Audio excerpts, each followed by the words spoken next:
இன்னைக்கான டாபிக் அப்படின்னா ப்ரீஆம்பிள். அது என்ன ப்ரீஆம்பிள் அப்படிங்கிறத நம்ம ஃபஸ்ட்டு தெரிஞ்சுக்கணும்.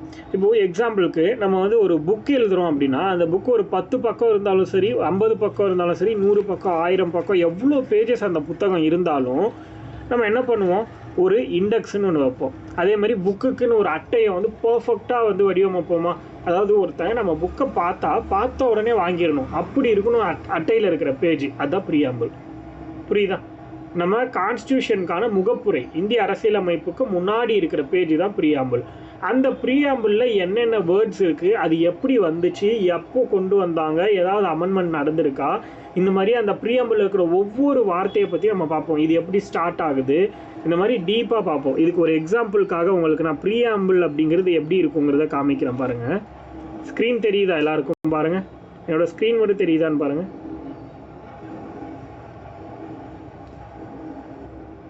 இதுதான் வந்து இந்தியன் கான்ஸ்டியூஷனுடைய ப்ரீஆம்பிள். இதுதான் ஃபஸ்ட்டு பேஜில் இருக்கும். புரியுதா?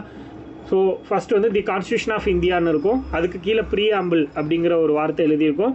அதுக்கடுத்து இது எப்படி ஸ்டார்ட் ஆகுது அப்படின்னா, we the people of India. இதுவே கூட ஒரு டிஎன்பிசி கொஷின் தான். புரியுதா உங்களுக்கு? அதாவது என்ன சொல்லுவாங்க அப்படின்னா, இந்திய மக்களாகிய நாம் அப்படின்னு தான் ஆரம்பிக்கும். இந்தியாவுடைய கான்ஸ்டியூஷன் அப்படிங்கிறது இந்திய மக்களாகிய நாம் அப்படின்னு தான் ஆரம்பிக்கும். having solemnly resolved to constitute India into a, ரொம்ப முக்கியம் இந்த lines, sovereign, socialist, secular, democratic, republic. இந்த 5 வார்த்தையை ஆர்டர் பண்ண சொல்லிட்டு கொஷின் பேப்பரில் கேட்குறது வழக்கம். அதிகமான எக்ஸாமில் இந்த கொஷின் கேட்டிருக்காங்க, நிறைய டைம் இந்த கொஷின் கேட்டிருக்காங்க. அதனால இதை மட்டும் தெளிவாக பார்த்து வச்சுக்கோங்க. சாவரின், சோஷியலிஸ்ட், செக்யுலர், அதுக்கு அடுத்து பார்த்தீங்கன்னா டெமோக்ராட்டிக், ரிப்பப்ளிக். அதாவது என்ன, இறையாண்மை மிக்க சமதர்ம சமய சார்பற்ற மக்களாட்சி குடியரசு அப்படின்னு வரும் தமிழில். கிளியரா? இந்த 5 வார்த்தை ரொம்ப ரொம்ப முக்கியம். இதில் எல்லா வார்த்தையும் ஃபஸ்ட்டே உருவானது கிடையாது, சில வார்த்தையை பின்னாடி வந்து இன்சர்ட் பண்ணியிருப்பாங்க. அதை பற்றி நம்ம டீட்டெயிலாக பார்ப்போம். அதுக்கடுத்து என்ன சொல்கிறாங்க, and to secure to all it's citizen. ரொம்ப ரொம்ப முக்கியம். இந்த இடத்துல நீங்கள் தெரிஞ்சுக்க வேண்டியது என்ன அப்படின்னா, இங்கே பாருங்கள்,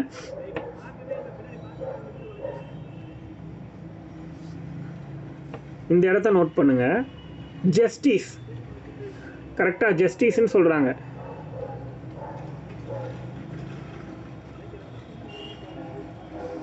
மார்க், இப்போ ஜஸ்டிஸ்ன்னு இருக்கா, என்னது, செக்யூர் ஆல் சிட்டிசன்ஸ். என்னென்ன ஜஸ்டிஸ் கொடுக்குறாங்க? Liberty, equality, fraternity. புரியுதா? ஜஸ்டிஸில் என்னென்ன வகை டிஃப்ரெண்ட் டைப் ஆஃப் ஜஸ்டிஸ் கொடுக்குறாங்க அப்படிங்கிறது நமக்கு தெரியணும். புரியுதா? Social justice, economic and political justice. இந்தியாவில் நமக்கு கிடைக்கக்கூடிய ஜஸ்டிஸ்.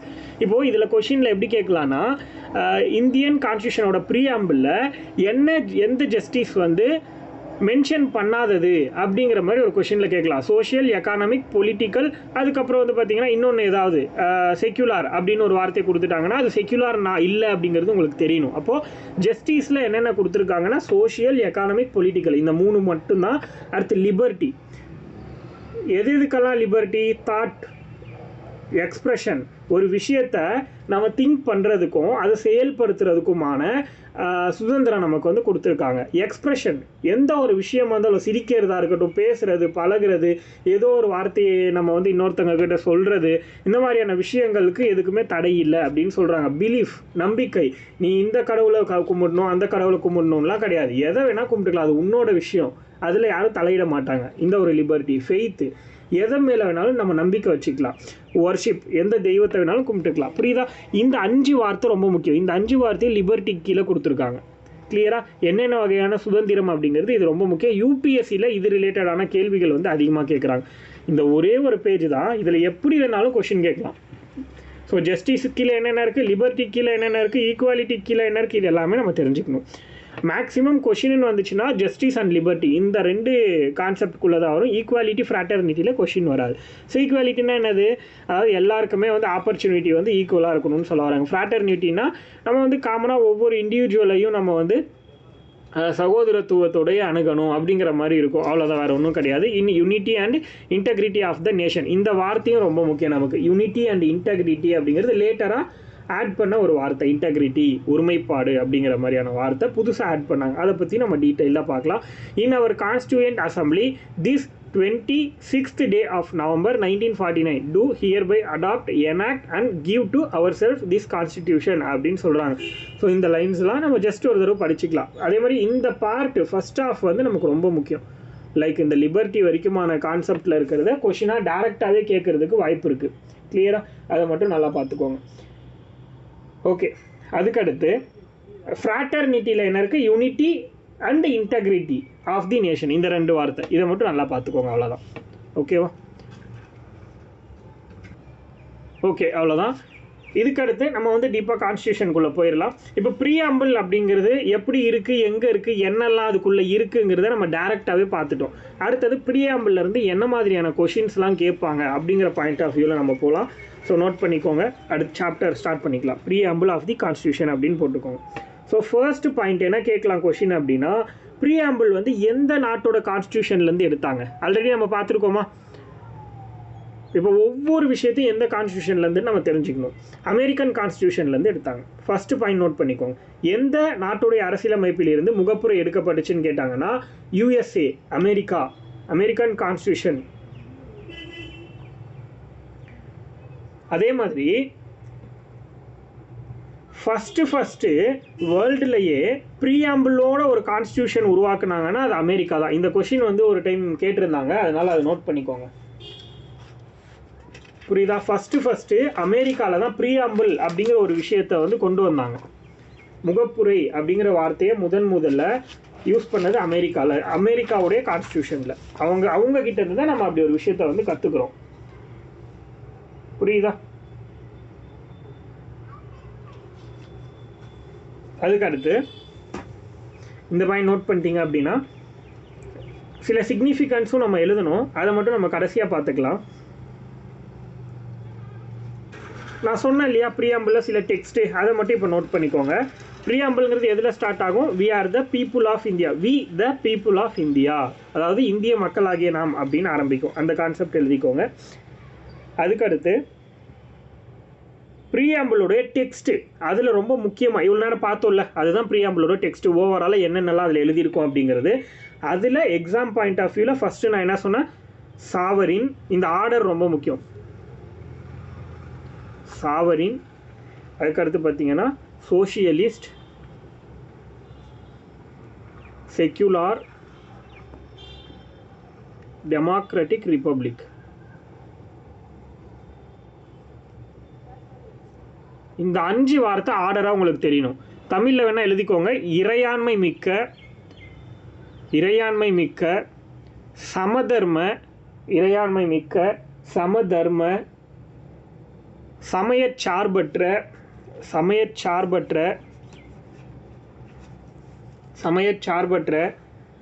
மக்களாட்சி குடியரசு.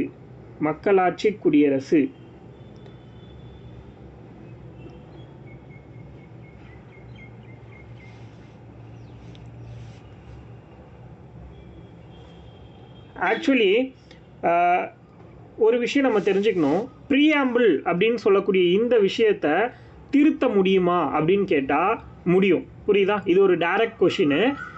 Can amend the preamble of the constitution அப்படின்னு கேட்டாங்கன்னா எஸ், அமெண்ட் பண்ண முடியும். சில விஷயங்களை கான்ஸ்டியூஷனில் அமெண்ட் பண்ண முடியாது, சில விஷயங்களை பண்ண முடியும். ப்ரீஆம்பிளை பண்ண முடியுமான்னா முடியும். ஆனால் இது வரைக்கும் எத்தனை டைம் ப்ரீஆம்பிளை அமெண்ட்மெண்ட் பண்ணியிருக்காங்கன்னா ஜஸ்ட் ஒன்லி ஒன் டைம் மட்டும்தான். ஒரே ஒரு டைம் மட்டும்தான். அது தெளிவாக தெரியணும். ப்ரீஆம்பிளை அமெண்ட் பண்ண முடியுமா, திருத்த முடியுமான்னு கேட்டால் முடியும். இது வரைக்கும் எத்தனை டைம் திருத்திருக்காங்கன்னா ஒரே ஒரு டைம் தான் திருத்திருக்காங்க. புரியுதா?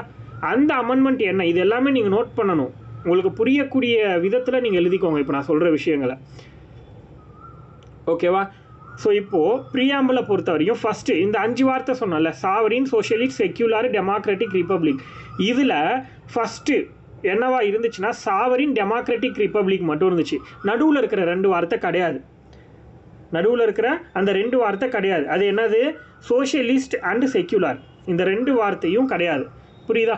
இந்த 2 வார்த்தையும் எப்போ ஆட் பண்ணுறாங்க அப்படின்னா 1976 18th டிசம்பர் அன்னைக்கு. இதுதான் என்ன சொல்கிறாங்க அப்படின்னா இதுதான் ஒரு கான்ஸ்டியூஷனல் அமெண்ட்மெண்ட் அப்படின்னு நம்ம சொல்கிறோம். புரியுதா? 1976 42nd கான்ஸ்டியூஷனல் 42வது கான்ஸ்டியூஷனல் அரசியலமைப்பு சட்ட திருத்தம், constitutional amendment act, 42nd constitutional amendment act 1976. இந்த வருஷத்தில் நடந்த அமெண்ட்மெண்ட் மூலமாக தான் ஒரே ஒரு டைம் அமெண்ட்மெண்ட் பண்ணியிருக்காங்க. என்ன பண்ணியிருக்காங்க? சாவரின்க்கும் டெமோக்ராட்டிக் இந்த ரெண்டு வார்த்தைக்கு நடுவில் சோஷியலிஸ்ட் செக்யுலர் அப்படிங்கிற ரெண்டு வார்த்தையை ஆட் பண்ணியிருக்காங்க. புரியுதா? அப்போது அமெண்ட்மெண்ட் அப்படிங்கிறது ஒரே ஒரு தடவை தான் பண்ணியிருக்காங்க ப்ரீஆம்பிள். இது வரைக்கும் இந்தியன் கான்ஸ்டியூஷன் மொத்தமாக எவ்வளோ டைம் அமெண்ட் பண்ணியிருக்காங்கன்னா 106 தடவை அமெண்ட்மெண்ட் பண்ணியிருக்காங்க. கடைசியாக விமனுக்கு 33% ரிசர்வேஷன் அப்படிங்கிறத கொண்டு வந்தாங்க. மொத்தமானு பார்த்தா 106 அமெண்ட்மெண்ட். இந்த ப்ரீஆம்பிள் எந்த வருஷத்தில் பண்ணாங்கன்னா 1976 பண்ணியிருக்காங்க. அது எத்தனாவது சட்ட திருத்தம்னா 42வது சட்ட திருத்தம் அப்படிங்கிறது தெரிஞ்சால் போதுமானது. புரிஞ்சதா எல்லாருக்கும்? அதுக்கடுத்து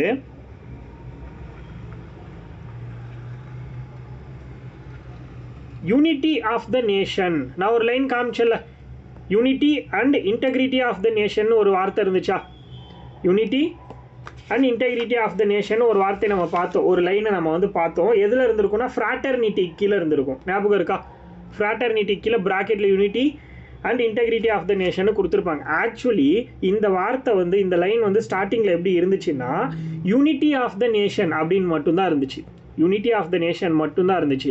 இதை எப்போ unity and integrity of the nation அப்படின்னு மாற்றினாங்கன்னா அதுவும் இந்த 1976 இயரில் 42nd அமெண்ட்மெண்ட் அப்போ தான். புரியுதா?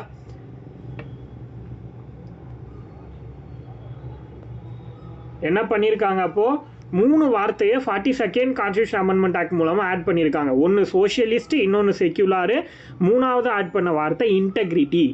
2 வார்த்தையை ப்ரீஆம்பிளோட அந்த மெயின் இதில் ஆட் பண்ணியிருக்காங்க. ஒரு வார்த்தை இன்டெகிரிட்டிங்கிறது ஃப்ராட்டர்னிட்டி கீழே யூனிட்டி மட்டும் இருந்த இடத்துல யூனிட்டி அண்ட் இன்டெகிரிட்டின்னு மாற்றிருக்காங்க. அவ்வளோதான். புரியுதா? இந்த 3 வார்த்தையை 1976 42nd அமெண்ட்மெண்ட் ஆக்ட் மூலமாக ஆட் பண்ணியிருக்காங்க. இதை தெளிவாக தெரிஞ்சுக்கோங்க. இதில் எந்த ஒரு டவுட்டும் உங்களுக்கு வரக்கூடாது. கிளியராக எல்லாருக்கும்? அதுக்கடுத்து நம்மளோட சோஷியலிஸ்டிக் அப்படிங்கிற ஒரு வார்த்தை இருக்குல்ல, சோஷியலிஸ்டிக் சொல்கிறோம் இல்லையா, சோஷியலிஸ்ட் அப்படிங்கிறது எடுத்துக்கோங்க 2வது வார்த்தை. இந்த வார்த்தையை ஏன் ஆட் பண்ணாங்க அப்படின்னு தெரிஞ்சுக்கணும் ஃபஸ்ட்டு. ஓகேவா? அதை ஆட் பண்ணது ஏன் அப்படின்னு தெரிஞ்சுக்கிறதுக்கு முன்னாடி 1955 வருஷத்தில் ஒரு காங்கிரஸ் செஷன் நடக்குது. 1955 தமிழ்நாட்டில் தான் ஒரு காங்கிரஸ் செஷன் நடக்குது. அந்த காங்கிரஸ் செஷன் பேர் ஆவடி செஷன். இது வந்து எக்ஸ்ட்ரா நோட்ஸ், இது ப்ரீஆம்பிள் கிடையாது. பட் ப்ரீஆம்பிளில் அந்த வார்த்தையை சேர்த்ததுக்கான காரணத்தை சொல்கிறேன். புரியுதா? சோஷியலிஸ்ட்டுங்கிற வார்த்தையை சேர்த்துனதுக்கான காரணம் சமதர்ம அப்படிங்கிறது. ஆவடி காங்கிரஸ் செஷன் அப்படின்னு ஒரு செஷன் நடக்குது. எப்போன்னா 1955 வருஷத்தில் நடக்குது. இது வந்து நம்ம ஆவடி, தமிழ்நாட்டில் சென்னையில் இருக்கிற ஆவடியில் நடந்துச்சு. ஓகேங்களா? இந்த செஷனில் தான் என்ன பண்ணியிருப்பாங்கன்னா சோஷியலிஸ்டிக் பேட்டர்ன் ஆஃப் சொசைட்டி அப்படிங்கிறத ஒரு லைனை வந்து கிரியேட் பண்ணியிருப்பாங்க. சோஷியலிஸ்டிக் பேட்டர்ன் ஆஃப் சொசைட்டி, அதாவது இந்தியாங்கிறது சோஷியலிஸ்டிக் பேட்டர்ன் ஆஃப் சொசைட்டியாக இருக்கணும் அப்படிங்கிறத இந்த மாநாட்டில் தான் பிளான் பண்ணுறாங்க. புரியுதா? அதனால தான், அதாவது சமதர்மவாத என்னது மக்களாட்சி அப்படிங்கிற மாதிரி சொல்லலாம். இல்லைனா சமதர்மவாத சமுதாயம், எல்லாருக்குமே எல்லாமே கிடைக்கிற மாதிரியான சமுதாயமாக இருக்கணும் அப்படிங்கிற ஒரு விஷயத்த இந்த காங்கிரஸ் செஷனில் முடிவு பண்ணியிருக்காங்க. புரியுதா? ஸோ இந்த காங்கிரஸ் செஷனோட மீட்டிங்கில் இருந்து எடுத்த வார்த்தை தான் சோஷியலிஸ்ட் அப்படிங்கிற வார்த்தை. அதை தான் என்ன பண்ணியிருக்காங்க 1976 நமக்கு வந்து ஆட் பண்ணியிருக்காங்க அப்படிங்கிறத நமக்கு சொல்லியிருப்பாங்க. இவ்வளோ தான். இந்த அளவுக்கு இதில் தெரிஞ்சாலே போதும். அதுக்கடுத்து இந்த வார்த்தையோட ஹிஸ்ட்ரி முடிஞ்சா. அதுக்கடுத்து டெமோக்ராட்டிக். இந்த டெமோக்ராட்டிக் அப்படிங்கிற ஒரு வார்த்தை இருக்கு இல்லையா, அதில் இந்த டெமோக்ரஸி அப்படின்னா என்னன்னு நம்ம ஃபஸ்ட்டு பேசிக்காக தெரிஞ்சுக்கணும். டெமோக்ரஸினா என்னது? மக்கள் தொகை, மக்கள் அந்த மாதிரி நம்ம சொல்லுவோமா. இப்போ இதில் இந்த வேர்டு எந்த லாங்குவேஜ்லேருந்து வந்துச்சுன்னு கேட்குறதுக்கான வாய்ப்பு இருக்குது. க்ரீக் வேர்ட், கிரேக்க மொழி சொல் அப்படின்னு சொல்லலாம். புரியுதா? டெமோக்ரஸிங்கிறது ஒரு கிரேக்க மொழி சொல். அதில் டெமாஸ், ஃபஸ்ட்டு டெமோக்ரஸியில் டெமாஸ் அப்படின்னா என்ன சொல்கிறாங்க? டெமோஸ் அப்படின்னா பீப்புள் அப்படின்னு அர்த்தம். அதாவது டெமோஸ்னா மக்கள், டெமோஸ்னா மக்கள், பீப்புள் அப்படின்னு அர்த்தம். அதுக்கடுத்து அந்த கிரேஷியா அப்படின்னு சொல்லுவாங்க. இதை கிரசி அப்படிங்கிறத கிரேஷியா அப்படின்னு சொல்லுவாங்க. அதாவது KRATIA கமெண்ட்டில் இருக்குது பாருங்கள். அதாவது க்ரீக் வேர்டில் அதை வந்து இப்படி சொல்லுவாங்க. இது ரெண்டையும் சேர்த்து தான் டெமோக்ரஸின்னு உருவாக்கிட்டாங்க. புரியுதா? இந்த கிரசியா அப்படின்னா என்னென்னா ரூல் அப்படின்னு அர்த்தம். அதாவது மக்களாட்சி அப்படிங்கிறது தான் டெமோக்ரஸி. மக்களால் ஆட்சி செய்யக்கூடியது மக்களாட்சி, அதாவது டெமோக்ரஸி. கிளியரா? இது எந்த மொழிச்சொல்னா கிரேக்க மொழிச்சொல் அப்படிங்கிறது நமக்கு தெரியணும். ஆக்சுவலி இந்த மக்களாட்சியை பொறுத்த வரைக்கும் வந்து 2 டைப் இருக்குது, டைரக்ட் டெமோக்ரஸி, இன்டைரக்ட் டெமோக்ரஸின்னு. அதை பற்றி நம்ம டீப்பாக வந்து டெமோக்ரஸிங்கிற டாப்பிக்கில் பார்த்துக்கலாம். ஓகேவா? அதுக்கடுத்து ஜஸ்டிஸ்னு ஒரு வார்த்தை இருக்கா, நீதி, ஜஸ்டிஸ் அப்படின்னு ஒரு வார்த்தை இருக்கும். இந்த வார்த்தையை பற்றி நம்ம தெரிஞ்சுக்கணும் அப்படின்னா இந்த வார்த்தையை எங்கேருந்து எடுத்தாங்க அப்படிங்கிறது ஃபஸ்ட் நமக்கு தெரியணும். இந்த வார்த்தையை பொறுத்த வரைக்கும் ரஷ்யன் ரெவல்யூஷன் தெரியுமா? ரஷ்ய புரட்சின்னு ஒன்று கேள்விப்பட்டிருப்பீங்க. ரஷ்யன் ரெவல்யூஷன் எப்போ நடந்துச்சு அப்படின்னா 1917 வருஷத்தில். இந்த ரஷ்யன் ரெவல்யூஷன் மூலமாக நமக்கு கிடைச்ச ஒரு வார்த்தை தான் என்ன அப்படின்னா இந்த ஜஸ்டிஸ் அப்படிங்கிற ஒரு வார்த்தை. புரியுதா? அதனால் இதை நீங்கள் ஃபிக்ஸ் பண்ணிக்கோங்க. இந்த வார்த்தை எங்கேருந்து நமக்கு கிடைச்சிது அப்படின்னு கேட்டாங்கன்னா ரஷ்யன் ரெவல்யூஷன் 1917 அப்படிங்கிறதுலேருந்து கிடைச்சிது அப்படிங்கிறது நமக்கு தெளிவாக தெரியணும். அதில் வந்து எந்த சந்தேகமும் இருக்கக்கூடாது. அதுக்கடுத்து லிபர்ட்டி, சுதந்திரம், இந்த வார்த்தை நமக்கு எங்கேருந்து கிடைச்சிது அப்படின்னு கொஷின் கேட்கறதுக்கு வாய்ப்பு இருக்குது. இது எங்கேருந்து கிடைச்சிது அப்படின்னா ஃப்ரெஞ்சு ரெவல்யூஷனா பிரெஞ்சு புரட்சின்னு சொல்லுவாங்க. இது எப்போ நடந்துச்சுன்னா 1789 1799 வரைக்குமான 10 ஆண்டுகளில் நடந்தது தான் ஃப்ரெஞ்சு ரெவல்யூஷன். இந்த ஃப்ரெஞ்சு ரெவல்யூஷன் மூலமாக நமக்கு கிடைச்சது தான் லிபர்ட்டிங்கிற வார்த்தை, அதாவது சுதந்திரம் அப்படிங்கிற ஒரு வார்த்தை. புரிஞ்சிருக்கும்னு நினைக்கிறேன் எல்லாருக்கும். இப்போ இதில் நம்ம பார்த்தோம்னா இது என்ன சொல்லலாம், நம்ம பேசிக்காக இதுதான் வந்து sources of authority of the constitution அப்படின்னு சொல்லலாம். அதாவது கான்ஸ்டியூஷனுக்கு இருக்கிற ஒரு மிகப்பெரிய ஆதாரம் அப்படின்னா இதுதான், இந்த ப்ரீஆம்பிள் தான். அதே மாதிரி nature of the Indian state அப்படின்னு சொல்லலாம். அதுக்கடுத்து அப்ஜெக்டிவ் ஆஃப் தி கான்ஸ்டியூஷன் அப்படின்னு சொல்லலாம். கான்ஸ்டியூஷனுடைய மொத்த அப்ஜெக்டிவும் இதில் தான் இருக்குது, மொத்த குறிக்கோளும் இதில் தான் இருக்குது அப்படின்ற மாதிரி சொல்லலாம். அதனால தான் இதை குறிக்கோள் தீர்மானம்னு சொல்கிறோம்.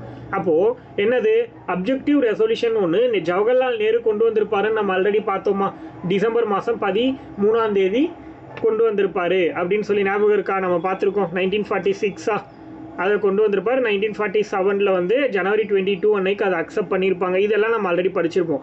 அந்த அப்ஜெக்டிவ் ரெசல்யூஷன் சொல்லக்கூடிய குறிக்கோள் தீர்மானம் தான் நமக்கு இன்னைக்கு வந்து ப்ரீஆம்பிளாக சேஞ்ச் ஆயிருக்கு. அந்த கான்செப்டை மைண்டில் வச்சுக்கோங்க. அவ்வளோதான். அதுக்கடுத்து இந்த கான்ஸ்டியூஷன் அப்படிங்கிறது எப்போ வந்து எழுதி முடிக்கப்பட்டு அதை வந்து அக்செப்ட் பண்ணிக்கிட்டாங்கன்னா நவம்பர் 26, 1949 அன்னைக்கு. இது வந்து நமக்கு டேரெக்டாக ப்ரீஆம்பிள்லே லாஸ்ட் லைனில் இதையே கொடுத்துருப்பாங்க. அப்போ அந்த டேட்டை தான் நம்ம என்னவா கொண்டாடுறோம் அப்படின்னா கான்ஸ்டியூஷன் டே அப்படின்னு சொல்லிட்டு நம்ம கொண்டாடிக்கிட்டு இருக்கோம். அதையும் நம்ம ஆல்ரெடி பார்த்துட்டோம். இதை எந்த வருஷம் அனௌன்ஸ் பண்ணாங்கன்னா 2015 தான் கான்ஸ்டியூஷன் டே அப்படிங்கிற ஒரு விஷயத்தையே அனௌன்ஸ் பண்ணுறாங்க.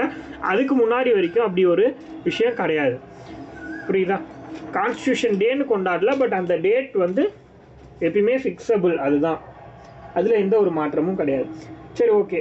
ப்ரீஆம்பிளை சில கேசஸ் நடத்துகிறாங்க. அந்த கேசஸில் ப்ரீஆம்பிள் அப்படிங்கிறது இந்திய அரசியலமைப்பு, இந்தியன் கான்ஸ்டியூஷனோட ஒரு பார்ட்டு தான் அப்படின்னு சில கேஸில் வந்து சொல்லியிருக்காங்க. சில கேஸில் இது வந்து இந்தியன் கான்ஸ்டியூஷனோட பார்ட்லாம் கிடையாது, சும்மா ஒரு இதுவாக இருக்குது அவ்வளோதான், ஒரு ஃபர்ஸ்ட் பேஜில் இருக்குது அவ்வளோதான் அப்படின்னு சில கேஸில் சொல்கிறாங்க. அப்போது நம்ம இதில் கொஷினை எப்படி கேட்கலான்னா எந்த கேஸில் preamble is a part of the constitution சொல்லியிருக்காங்க, எந்த கேஸில் not a part of the constitution சொல்லியிருக்காங்க அப்படின்னு நம்ம தெரிஞ்சுக்கணும். புரியுதா? இந்த 2 விஷயத்துக்கு நமக்கு வந்து கிளாரிட்டி வேணும். அப்போது எந்தெந்த கேஸில் சொல்லியிருக்காங்கன்னு பார்ப்போம், எழுதிக்கோங்க. ஃபர்ஸ்ட்டு ப்ராப்பர்லி நன்னஸ் ஒரு கேஸ் இருக்குது. என்ன அப்படின்னா 1973 நடந்த ஒரு கேஸ். ஓகேவா? யாருக்காவது தெரியுமா நான் எந்த கேஸை பற்றி பேச போகிறேன் அப்படின்னு சொல்லிட்டு? 1973 அப்படின்னு சொன்னாலே ஒரு கேஸ் உங்களுக்கு கண்டிப்பாக மைண்டில் ஞாபகத்துக்கு வரணும். எனிஒன்? இந்த கேசவானந்த பாரதி கேஸ் தான் என்ன சொல்லுது அப்படின்னா preamble is a part of the Indian constitution அப்படின்னு சொல்லுது. தெளிவாக நோட் பண்ணிக்கோங்க. ப்ரீஆம்பிள் இஸ் ஏ, அதாவது முகப்புரை என்பது இந்திய அரசியல் அமைப்பின் ஒரு பகுதி தான் அப்படின்னு சொன்ன ஒரு கேஸ் எதுனா இதுதான். புரியுதா? முகப்புரை என்பது இந்திய அரசியலமைப்பின் ஒரு பகுதி தான் அப்படின்னு சொன்ன கேஸ் இது. Preamble is the part of the constitution. ரொம்ப முக்கியமான கேஸ், தெளிவாக நோட் பண்ணிக்கோங்க. அதே மாதிரி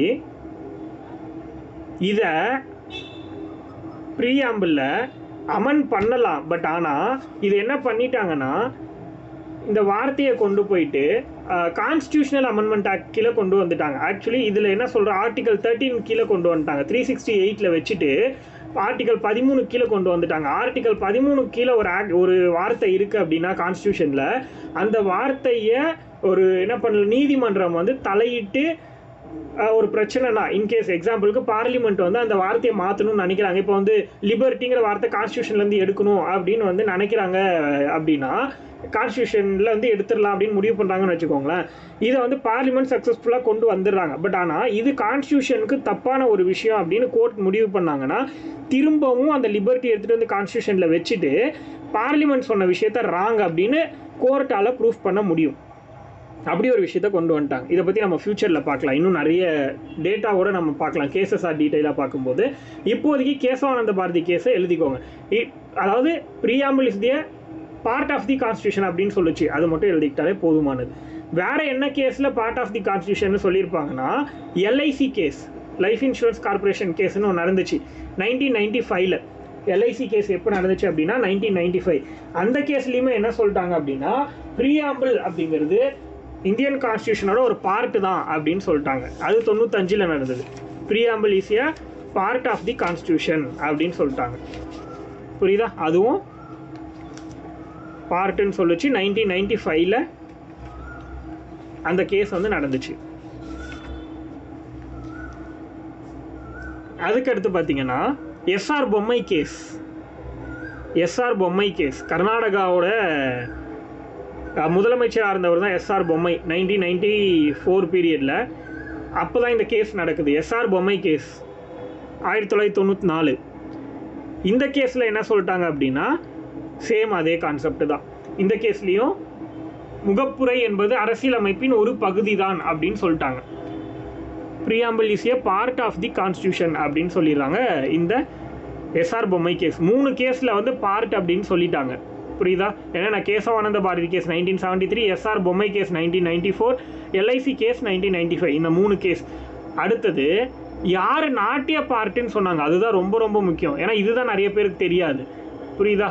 நாட்டிய பார்ட், அதாவது முகப்புரை என்பது இந்திய அரசியலமைப்பின் ஒரு பகுதி அல்ல அப்படின்னு ஒரு கேஸில் சொல்லியிருப்பாங்க. அது என்னன்னா பெருபாரி கேஸ் அப்படின்னு சொல்கிறாங்க. Berubari union case, Berubari union கேஸ்ன்னு சொல்லுவாங்க. இது 1960 நடந்த கேஸ். பெருபாரி யூனியன் கேஸ் அப்படிங்கிறது 1960 நடந்துச்சு. இந்த கேஸில் தான் 1960 நடந்தது. என்ன சொல்லியிருப்பாங்க அப்படின்னா, not a part of the constitution, preamble not a part of the constitution அப்படின்னு சொல்லியிருப்பாங்க. அதனால இது ரொம்ப முக்கியம். ஆக்சுவலி என்ன பெருபாரி கேஸ் அப்படின்னா, நம்ம இந்த கேஸை மட்டும் கொஞ்சம் டீட்டெயிலாக தெரிஞ்சுக்கணும். ஏன்னா இந்த கேஸ் மூலமாக ஒரு அமெண்ட்மெண்ட்டே நமக்கு வந்திருக்கு. அதனால இதை பற்றி டீட்டெயிலாக தெரிஞ்சுக்கலாம். இப்போது பெருபாரி அப்படிங்கிறது இப்போ பெங்கால்னு இருக்கு இல்லையா, கல்கத்தா பெங்கால் அப்படின்னு அந்த ஏரியாவில் இருந்த ஒரு பிளேஸ். ஸ்டார்டிங்கில் முன்னாடி காலகட்டத்தில் பார்த்தீங்கன்னா 1950ஸ்க்கு அப்புறம் 1970, 1980 இந்த பீரியடில் நம்மளோட இப்போ பெங்கால் அப்படின்னு ஒன்று இருக்கு இல்லையா, வங்காளம் அப்படின்னு சொல்லிட்டு பங்களாதேஷ்னு வச்சுக்கோங்களேன். அந்த பங்களாதேஷ்னு ஒரு கண்ட்ரி இருக்குது அப்படின்னா அதுக்கு பேர் பங்களாதேஷ் கிடையாது, ஈஸ்ட் பாகிஸ்தான் அப்படின்னு இருந்துச்சு. இது எத்தனை பேருக்கு தெரியும்னு தெரியல, மேக்ஸிமம் எல்லாருக்கும் தெரிஞ்சிருக்க வாய்ப்பு இருக்குது. ஸோ இதை ஈஸ்ட் பாகிஸ்தானும் ஜம்மு காஷ்மீருக்கு பக்கத்தில் இருக்கிறத வந்து என்ன சொல்லிட்டாங்க அப்படின்னா வெஸ்ட் பாகிஸ்தான் அப்படின்னு சொன்னாங்க. இப்போ இந்த ஈஸ்ட் பாகிஸ்தானில் அதிகமாக முஸ்லீம்ஸ் இருக்காங்களா, அந்த ஏரியாவில் இருந்த ஒரு பார்ட்டு தான் பெருபாரி. இப்போது இது கல்கத்தாக்கும் அந்த ஈஸ்ட் பாகிஸ்தானுக்கும் இடைப்பட்ட பகுதியில் இருந்துச்சு. அதனால் இந்தியாவில் வந்து இது யாருக்கானது அப்படின்னு ஒரு கேஸ் நடக்குது. இந்த பெருபாரிங்கிறது யாருக்கு அப்படின்னு சொல்லிட்டு சுப்ரீம் கோர்ட்டில் ஒரு கேஸ் நடக்குது. அப்படி நடக்கும்போது தான் இந்தியன் கான்ஸ்டியூஷன் ஆர்டிகல் 3 படி என்ன பண்ணியிருக்காங்க அப்படின்னா பவுண்டரிஸ் அலாட் பண்ணியிருக்காங்க. அப்படி அலாட் பண்ணும்போது கான்ஸ்டியூஷன் ஆர்டிகல் 3 படி தான் பவுண்டரிஸை வந்து சேஞ்ச் பண்ணுறதுக்கான சான்சஸ் இருக்குது. ஓகேவா? அப்படி பண்ணும்போது என்னாச்சு அப்படின்னா பெருபாரிங்கிறத ஈஸ்ட் பாகிஸ்தானுக்கே கொடுத்துடலாம் அப்படின்னு சொல்லி முடிவு பண்ணுறாங்க. அது எந்த கான்ஸ்டியூஷன் மூலமாக செட்டில்மெண்ட் பண்ணாங்க அப்படின்னா 9th கான்ஸ்டியூஷனல் அமெண்ட்மெண்ட் ஆக்ட் மூலமாக, 9th கான்ஸ்டிடியூஷனல் அமெண்ட்மெண்ட் ஆக்ட் மூலமாக. 9th கான்ஸ்டியூஷன் எப்போ நடந்துச்சுன்னா 1960 வருஷம் தான். இந்த அமெண்ட்மெண்ட் ஆக்ட் மூலமாக என்ன பண்ணிட்டாங்க, பெருபாரி கேஸ் நடந்துச்சுல, இந்த கேஸ் மூலமாக பெருபாரிங்கிற பகுதியை ஈஸ்ட் பாகிஸ்தானுக்கே விட்டு கொடுத்துட்டாங்க இந்தியா. கிளியரா? ஸோ அந்த டைம் தான் என்ன பண்ணாங்க, இந்த கேஸ் மூலமாக நாட்டிய பார்ட் அப்படின்னு எக்ஸ்பிளைன் பண்ணியிருக்காங்க. இந்த ஒரு விஷயம் நமக்கு நல்லா தெரியும். கிளியரா? ஓகே, இந்த அளவுக்கு நமக்கு இப்போதைக்கு இதில் இருக்கிற கான்செப்ட் வந்து போதுமானது. அடுத்தது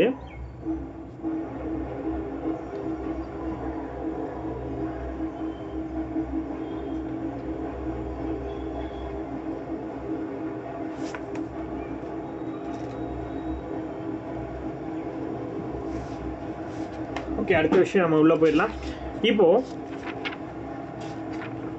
இதை பற்றின சிக்னிஃபிகன்ஸ் சில பேர் வந்து இதை புகழ்ந்து பேசியிருக்காங்க. யார் யார் என்னென்ன புகழ்ந்து பேசியிருக்காங்கன்னு பார்ப்போம்.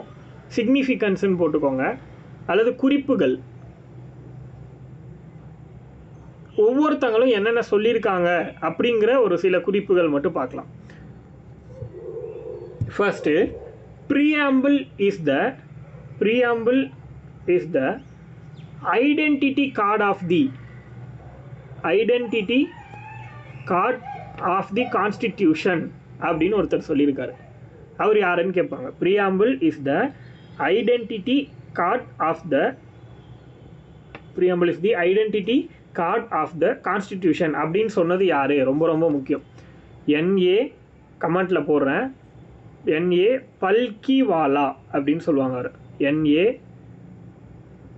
பல்கிவாலா கமெண்ட்ல இருக்கு பாருங்க ஸ்பெல்லிங். NA பல்கிவாலா. இவர் தான் என்ன பண்ணியிருப்பாரு, முகப்புரை என்பது இந்திய அரசியலமைப்பின்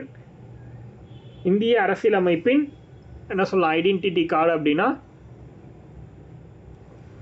அதை மட்டும் தமிழ் எழுதிக்கோங்க. Identity card of the constitution அப்படின்னு சொன்னது NA பல்கிவாலா. அது ரொம்ப முக்கியம். சரி, ஓகே, இப்போ ஒரு கொஷின் நான் உங்ககிட்ட கேட்குறேன். இந்தியன் கான்ஸ்டியூஷனை அடாப்ட் பண்ணது யார்?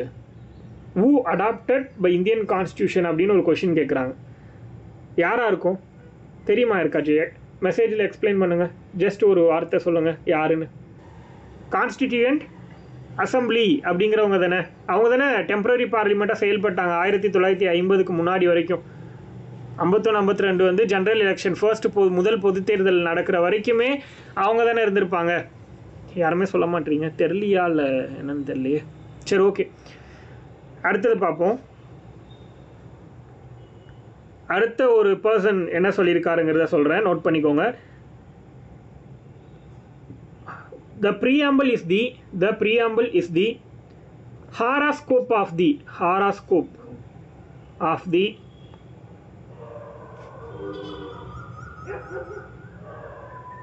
our sovereign democratic republic. Horoscope of our sovereign democratic republic அப்படின்னு ஒருத்தர் சொல்லியிருக்காரு. அதாவது முகப்புரை என்பது இந்திய அரசியலமைப்பில் உள்ள, தமிழ் எழுதுனா இப்படி எழுதுனா தான் கரெக்டாக இருக்கும், இந்திய அரசியலமைப்பில் உள்ள இறையாண்மை மக்களாட்சி குடியரசின் ஜாதகம் அப்படின்னு சொன்னது யாரு அப்படின்னா KM முன்ஷி அப்படிங்கிறவர் சொல்லியிருப்பார். Horoscope of our sovereign democratic republic. Horoscope of our sovereign democratic republic. இதை சொன்னது KM முன்ஷி. ஆல்ரெடி இந்த பேரை நம்ம கேள்விப்பட்டிருப்போம். KM முன்ஷி. இவர் தான் என்ன சொல்லியிருப்பாரு, ஜாதகம் அப்படின்னு சொல்லியிருப்பார். அடுத்தது preamble is the, அடுத்தது இன்னொருத்தரோட கோட் சொல்கிறேன். preamble is the most precious part of the constitution. Preamble is the most precious part of the constitution. அது இந்திய அரசியலமைப்போட மிகச்சிறந்த பகுதி தான் இது அப்படின்ற மாதிரி சொல்லியிருப்பாங்க. இன்னும் நிறைய இருக்குது, ஒருத்தரே நிறைய விஷயம் சொல்லியிருப்பார், அப்படியே நோட் பண்ணிக்கோங்க. இதில் எது கேட்டாலும் இப்போ சொல்ல போகிற பர்சன் தான். Preamble is the most precious part of the constitution. ஒன்று, it is the soul of the constitution. ஆன்மா, அரசியலமைப்புடைய ஆன்மா அப்படின்னு சொல்லியிருக்காரு. It is the soul of the constitution. மூணாவது, it is a key to the constitution. திறவுகோல், இந்திய அரசியலமைப்போட திறவுகோல்னு சொல்கிறாரு. It is a key to the constitution.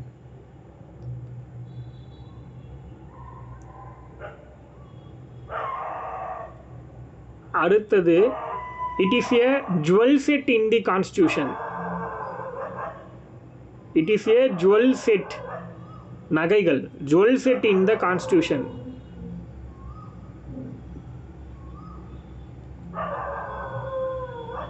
அடுத்தது, it is a proper yard stick. Yard stick means என்ன? அளவுகோல்னு சொல்லுவோம்ல, அந்த வார்த்தை. It is a proper yard stick with which one can measure the worth of the constitution. அளவுகோல் அப்படின்னும், திறவுகோல், அளவுகோல், இது எல்லாமே வந்து இவர் தான் சொல்லியிருப்பார். யார் இது எல்லாத்தையும் சொன்னா அப்படின்னா பண்டிட் தாகூர் தாஸ் பார்கவா. கமெண்ட்டில் போடுறேன், Pandit Tagore Das Bhargava.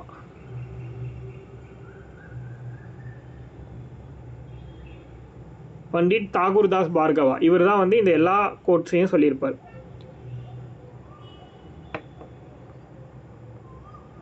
Pandit Tagore Das Bhargava.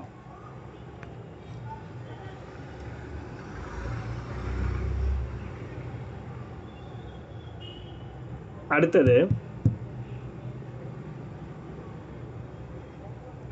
preamble as the keynote to the constitution. அடுத்த பர்சனோடது preamble as the keynote to the constitution. அதாவது என்னது? முகப்புரை என்பது இந்திய அரசியலமைப்பின் முக்கிய குறிப்பு அப்படின்னு ஒருத்தர் சொல்லியிருக்கார். முக்கிய குறிப்பு, கீ நோட்டு. முன்ன வந்து அவர் என்ன சொல்லியிருப்பார் அப்படின்னா it is a key to the constitution சொல்லியிருப்பார். தாகூர் தாஸ் பார்கவாங்கிறவர் கீ டு தி கான்ஸ்டியூஷன் சொன்னார். ஆனால் இவர் என்ன சொல்கிறாருன்னா கீ நோட்டுன்னு சொல்கிறாரு, முக்கிய குறிப்பு. இதை சொன்னது யாருன்னா சர் எர்னஸ்ட் பார்க்கர் அப்படின்னு ஒருத்தர்.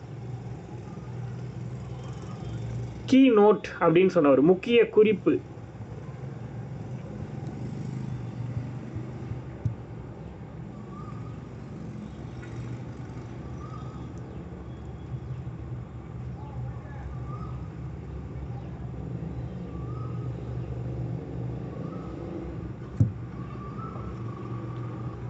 ஓகே, இவ்வளோதான். இந்த விஷயம் வந்து இந்த அளவுக்கு தெரிஞ்சது அப்படின்னா நமக்கு போதுமானது. இதோட ப்ரீஆம்பிள் அப்படிங்கிற கான்செப்ட் வந்து நமக்கு முடியுது. அடுத்தது நம்ம உள்ளே ஸ்டார்ட் பண்ண போகிறோம். ஆர்டிகல் 1 to 5 இருக்க யூனியன் அண்ட் இட்ஸ் டெரிட்டரி அப்படிங்கிற இடத்துக்கு போகிறோம். அதாவது மத்திய மாநிலங்கள் மற்றும் அதன் எல்லைகள். புரியுதா? மாநிலங்கள் மற்றும் அதன் எல்லைகள் அப்படிங்கிற மாதிரி வரும்.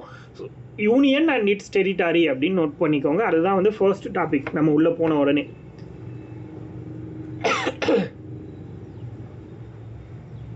புரியுதா? யூனியன் அண்ட் இட்ஸ் டெரிட்டரி, அதாவது இந்தியாவும் அதோட எல்லைகளும், இதுதான் நம்ம பார்க்க போகிறோம். ஒவ்வொரு ஸ்டேட்டோட எல்லையை பற்றி, அதுக்கப்புறம் ஒரு ஸ்டேட் எப்போ உருவாச்சு, எப்படி உருவாச்சு, இந்த மாதிரி நிறைய கான்செப்ட் வந்து இது கீழே வரும். ஸோ ஃபர்ஸ்ட்டு நம்ம இதில் தெரிஞ்சிக்க வேண்டியது என்ன அப்படின்னா யூனியன் அண்ட் இட்ஸ் டெரிட்டரி அப்படிங்கிறது எங்கே இருக்குது கான்ஸ்டியூஷன்லனா ஆர்டிகல் 1 to 5 வரைக்கும். அதை நோட் பண்ணிக்கோங்க. ஆர்டிகல் 1 to 5 வரைக்கும் இருக்கிறது தான் வந்து யூனியன் அண்ட் இட்ஸ் டெரிட்டரி. அப்போது ஃபர்ஸ்ட்டு நம்ம என்ன பார்க்க போகிறோம் அப்படின்னா ஆர்டிகல் 1னா என்ன, ஆர்டிகல் 1 எதை டிஸ்கிரைப் பண்ணுது, என்ன விஷயத்த சொல்கிறாங்க அப்படிங்கிறத நம்ம தெரிஞ்சுக்கணும். இந்த 5 ஆர்டிகலும் என்னென்னு ஃபஸ்ட்டு பார்த்துடலாம், அதுக்கப்புறமா நம்ம வந்து மற்றது பார்க்கலாம். ஏன்னா இது 5மே ரொம்ப முக்கியம். அப்படியே தூக்கி மேட்ச் ஷீட்டில் வச்சுருவாங்க 5 ஆர்டிகலையும். இந்தியா ஆஸ் எ பாரத் அப்படின்னு சொல்கிற ஆர்டிகல் தான் 1. இந்தியன் கான்ஸ்டியூஷனுடைய first article India as a Bharat அப்படின்னு சொல்லுது. ஓகேவா? அதாவது இந்தியாவை பாரத்னு சொல்லலாம் அப்படிங்கிறது தான் ஃபர்ஸ்ட் ஆர்டிக்கல். அதே மாதிரி இன்னொரு விஷயமும் சொல்கிறாங்க ஆர்டிக்கல் 1ல், யூனியன் ஆஃப் ஸ்டேட்ஸ் அப்படிங்கிற ஒரு லைனையும் கொடுக்குறாங்க. அப்படின்னா என்னென்னா மாநிலங்களின் ஒன்றியம் அப்படின்னு சொல்கிறாங்க. ஒன்றியம் அதாவது சென்ட்ரல் கவர்மெண்ட் இருக்கு இல்லையா, அனைத்து மாநிலங்களும் சேர்ந்தது தான் மத்திய அரசாங்கம் அப்படிங்கிறத சொல்கிறது தான் இந்த யூனியன் ஆஃப் ஸ்டேட்ஸ் அப்படிங்கிற கண்டென்ட். புரியுதா? அப்போது ஆர்டிக்கல் 1னா இந்தியா ஆஸ் ஏ பாரத், ரெண்டாவது யூனியன் ஆஃப் ஸ்டேட்ஸு, இந்த ரெண்டுத்தையும் மென்ஷன் பண்ணுறாங்க. அதே மாதிரி இன்னொன்று ரொம்ப முக்கியமாக எதை சொல்கிறாங்க அப்படின்னா ஃபெடரேஷன் ஆஃப் ஸ்டேட்ஸ் அப்படின்னு சொல்கிறாங்க. ஃபெடரேஷன் ஆஃப் ஸ்டேட்ஸ் இந்த மூணுமே வந்து எங்கே வருது அப்படின்னா ஆர்டிக்கல் 1ல் வருது. ஃபெடரேஷன் ஆஃப் ஸ்டேட்ஸ் அப்படின்னா என்னது, மாநிலங்களின் இல்லை கூட்டாட்சி அரசாங்கம் அப்படின்னு சொல்லலாம். ஆக்சுவலி இது சிம்பிளாக சொன்னால் கூட்டாட்சி அரசாங்கம், அதுதான் ஃபெடரேஷன் ஆஃப் ஸ்டேட்ஸ்.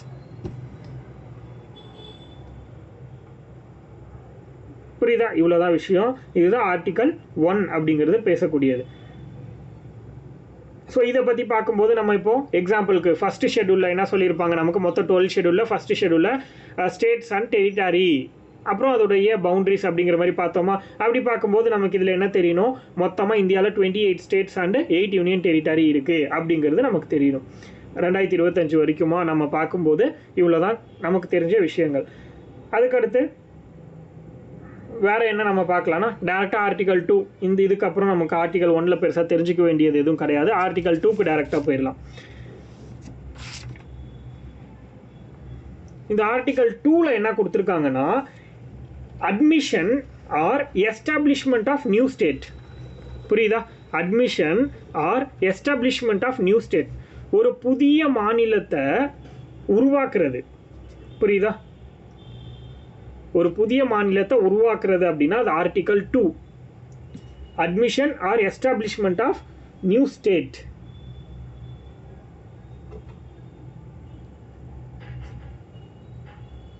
ஒரு நியூ ஸ்டேட்டை உருவாக்குறதுக்கான ஆர்டிக்கல் தான் என்ன அப்படின்னு பார்த்தீங்கன்னா ஆர்டிகல் 2. நல்லா புரிஞ்சுக்கோங்க, நியூ ஸ்டேட்டை உருவாக்குறதுக்கான ஆர்டிக்கல், அதுதான் ரொம்ப முக்கியம்.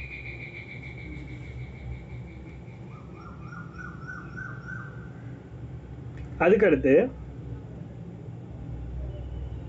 ஆர்டிகல் 2A, ஆர்டிகல் 2Aன்னு ஒன்று கொண்டு வந்தாங்க.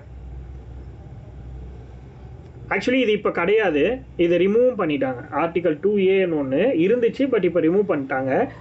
இது என்ன அப்படின்னா சிக்கிம்காக கொடுத்த ஒரு ஆர்டிகல், பட் இது ரிப்பீல் பண்ணிட்டாங்க. ப்ரெசன்ட்லி ஆர்டிகல் 2Aங்கிறது கிடையாது, ரிப்பீல் பண்ணிட்டாங்கன்னு தெரிஞ்சுக்கோங்க.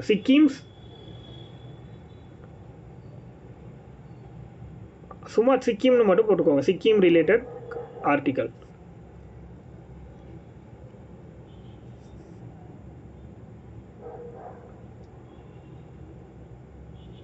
இப்போது நான் ஒரு விஷயம் சொன்னேன்ல, ஆர்டிகல் 2னா என்ன சொன்னேன், admission or establishment of new ஸ்டேட்னு சொன்னேன் இல்லையா. ஒரு புதிய மாநிலத்தை உருவாக்குறது, யாரால ஒரு புதிய மாநிலத்தை உருவாக்க முடியும் சொல்லுங்க பார்ப்போம். ஒரு புதிய மாநிலம், ஒரு ஸ்டேட்டை புதுசாக இந்தியாவில் உருவாக்கணும்னா அதுக்கு யாருக்கு தான் அதிகாரம் இருக்குது அப்படின்னா பார்லிமெண்ட்டால் மட்டும்தான் முடியும், வேறு யாராலையுமே முடியாது. ஒரு ஸ்டேட் கவர்மெண்ட்டால் ஒரு ஸ்டேட்டை உருவாக்க முடியுமானா முடியாது. இதுதான் மாற்றக்கூடிய ஒரே விஷயம் இதுதான். இப்போ இந்த கொஷின் கேட்குறாங்கன்னா ஒரு மாநில சட்டப்பேரவையால் ஒரு மாநிலத்தை உருவாக்க முடியும் அப்படின்னு கொடுத்தாங்கன்னா அது ராங் அப்படின்னு தெரியணும் உங்களுக்கு. புரியுதா? பார்லிமெண்ட் மட்டும்தான் ஒரு புது ஸ்டேட்டை உருவாக்க முடியும். இதுதான் மேஜரான ஒரு பாயிண்ட்டு. இதை தான் வந்து மாற்றி கேட்கறதுக்கு வாய்ப்பு இருக்குது நமக்கு. அவ்வளோதான். அதுக்கடுத்து ஆர்டிகல் 3. இது என்ன பண்ணுறாங்க அப்படின்னா ஆல்ரெடி இருக்கிற ஸ்டேட்டில், அதாவது ஆர்டிகல் 3 கீழே என்ன பண்ணலாம் அப்படின்னா ஆல்ரெடி இருக்கிற ஸ்டேட்டில் சேஞ்சஸ் பண்ணலாம். புரியுதா? அதோட எல்லைகளை மாற்றி அமைக்கலாம், ஒரு ஸ்டேட் டு இன்னொரு ஸ்டேட்டை வந்து மெர்ஜ் பண்ணலாம், என்ன வேணால் பண்ணலாம், புதுசாக ஒரு ஸ்டேட்டையும் உருவாக்கலாம். எல்லா பவரும் ஆர்டிகல் 3க்கு இருக்குது. புரியுதா? 1974 லேண்ட் பவுண்டரி அக்ரிமெண்ட் ஆக்ட் மூலமாக சில என்ன பண்ணியிருந்தா சில விஷயங்கள் இருந்துச்சு. அந்த விஷயத்தை எல்லாத்தையும் மாற்றி இப்போ புதுசாக கொண்டு வந்தது தான் என்னென்னா, இந்த ஸ்டேட்டில் இருக்கிற 111 பிளேசஸை வந்து அவங்களுக்கு கொடுத்துட்டு நமக்கு வந்து 51 பிளேஸ் வந்து கிடைச்சது. இந்த ஒரு விஷயத்துக்காக தான் 100th கான்ஸ்டியூஷன் அமெண்ட்மெண்ட் ஆக்ட் அப்படின்னு ஒன்று 2015 கொண்டு வந்திருக்காங்க. ஸோ இந்த அளவுக்கு நமக்கு தெரிஞ்சால் போதும். இதில் ரொம்ப முக்கியமாக கொஷினாக கேட்கறதுக்கு வாய்ப்பு எது அப்படின்னு பார்த்தீங்கன்னா, அந்த 100th கான்ஸ்டியூஷன் அமெண்ட்மெண்ட் ஆக்ட் எதுக்காக போட்டது அப்படிங்கிறது மட்டும் கேட்கறதுக்கு வாய்ப்பு இருக்குது. இது வந்து லேண்ட் பவுண்டரி சம்மந்தப்பட்ட ஒரு அமெண்ட்மெண்ட் ஆக்ட். யாருக்குன்னா இந்தியாவுக்கும் பங்களாதேஷ்க்கும். இந்த அளவுக்கு தெரிஞ்சால் போதும். அதுக்கடுத்து நம்ம இந்தியா வந்து இண்டிபெண்டன்ஸ் கிடைக்கும் போது மொத்தம் எத்தனை பிரின்ஸ்லி ஸ்டேட்ஸ் இருந்துச்சு அப்படின்னா 552 பிரின்ஸ்லி ஸ்டேட்ஸ் இருந்துச்சு. இது எல்லாருக்குமே தெரியும்னு நினைக்கிறேன். பிரின்ஸ்லி ஸ்டேட்ஸ்னால் என்னது? இந்த மாகாணங்கள். மொத்தம் சின்ன சின்ன ரூலர்ஸ் வந்து 552 பேர் இருந்தாங்க. எல்லாருமே வந்து இந்தியா கூட இணையிறதுக்கு அக்செப்ட் பண்ணிட்டாங்க. பட் ஆனால் ஒரு 3 பேர் மட்டும் இந்தியா கூட இணையில. 549 வேர் ஜாயின்டு. 549 பேர் வந்து ஜாயின் பண்ணிட்டாங்க. 552 மெம்பர்ஸில், அதாவது இவங்க எல்லாருமே சின்ன சின்ன நாடுகள், இந்தியாவில் பிரிஞ்சு இருந்த சின்ன சின்ன நாடுகள். அதில் 549 நாடுகள் இந்தியா கூட சேர்ந்துட்டாங்க.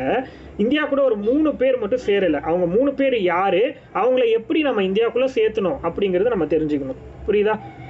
ஹைதராபாத் ஃபர்ஸ்ட்டு. ஹைதராபாத் இவங்கள நம்ம எப்படி சேர்த்திக்கிட்டோம் அப்படின்னா, வியா போலீஸ் ஆக்ஷன். போலீஸ் ஆக்ஷன் மூலமாக இவங்கள நம்ம சேர்த்துக்கிறோம். ஏன்னா இந்த பீப்புள், ஹைதராபாத் பீப்புள் வந்து இந்தியா கூட சேரணும் அப்படின்னு நினைக்கிறாங்க. ஆனால் ஹைதராபாத்துடைய மன்னராக இருந்தவர் என்ன பண்ணார்னா, பாகிஸ்தான் கூட சேரணும் அப்படிங்கிற மாதிரி இது பண்ணிருந்தவர். ஆனால் பீப்புளுக்கு வந்து இங்கே ஜாயின் பண்ணுங்கிறது ஆசை. அதனால அங்கே போலீஸ் நடவடிக்கை மூலமாக என்ன பண்ணாங்க, காவல்துறை நடவடிக்கை மூலமாக இந்த பிரச்சனையை உருவாக்கி அவங்க எல்லாரையும் இந்தியாவுக்குள்ளே கொண்டு வந்துட்டாங்க. அதுக்கடுத்து ஜுனாகர் அப்படின்னு ஒரு ஏரியா.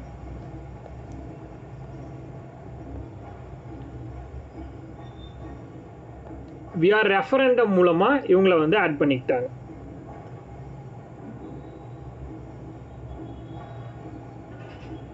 வியா ரெஃபரண்டம், ஜுனாகர் அப்படிங்கிற பிளேஸ் வந்து ரெஃபரண்டம் மூலமாக ஆட் பண்ணிக்கிட்டாங்க. அடுத்து காஷ்மீர், இதுதான் ரொம்ப முக்கியம். காஷ்மீர் வந்து வியா இன்ஸ்ட்ருமெண்ட் ஆஃப் ஆக்ஷன்.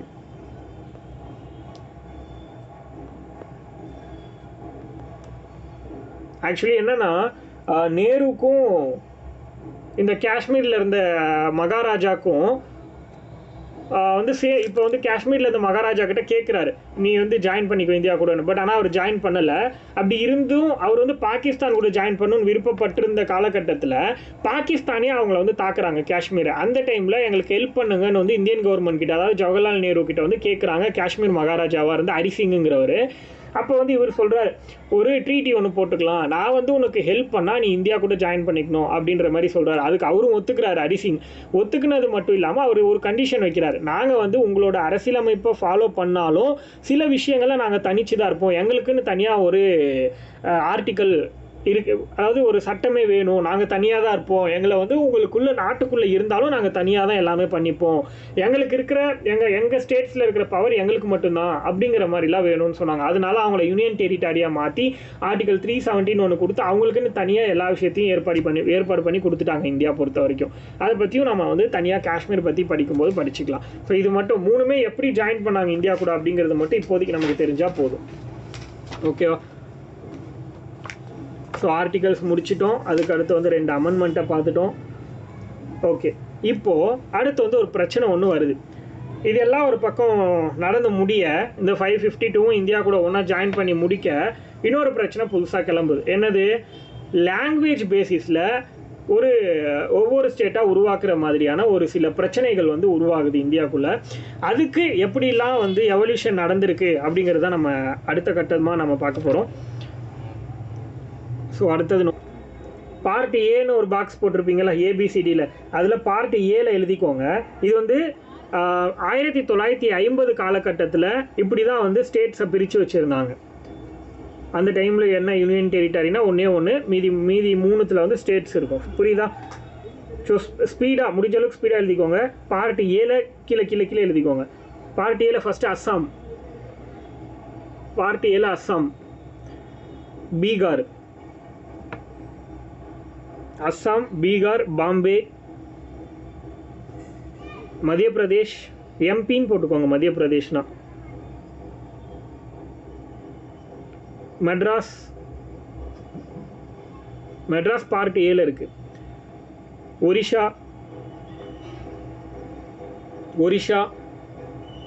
பஞ்சாப்,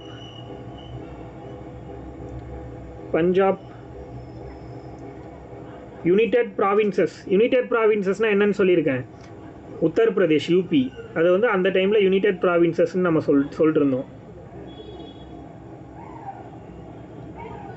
அடுத்து வந்து வெஸ்ட் பெங்கால். இது எல்லாமே பார்ட் ஏல இருக்கிற states. States in part B. அடுத்தது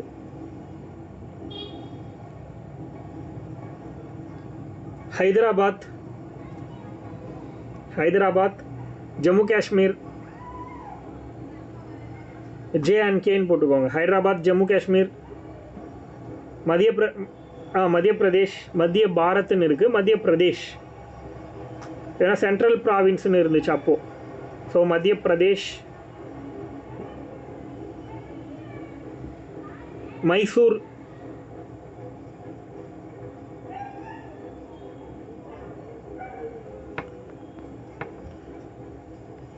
பட்டியாலா அண்ட் ஈஸ்ட் பஞ்சாப். ரெண்டுமே வரும் ஒன்றுத்துலேயே. Patiala and east Punjab.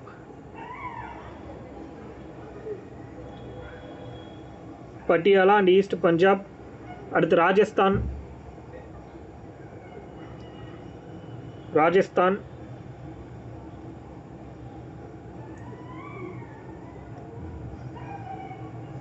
Saurashtra, that means present Maharashtra. ராஜஸ்தானுக்கு அப்புறம் சௌராஷ்டிரா,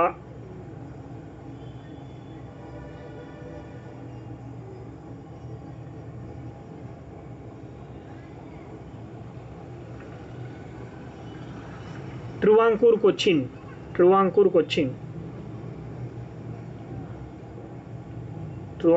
திருவாங்கூர்னு சொல்கிறோம்ல கேரளாவில், அந்த பிளேஸ். லாஸ்ட்டாக Vindhya Pradesh states in part பியில் இருந்தது. அடுத்தது ஸ்டேட்ஸ் இன்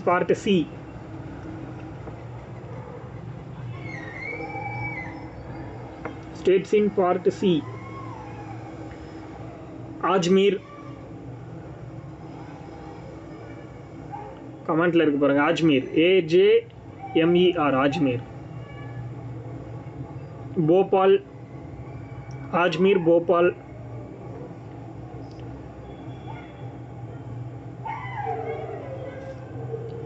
பிலாஸ்பூர்,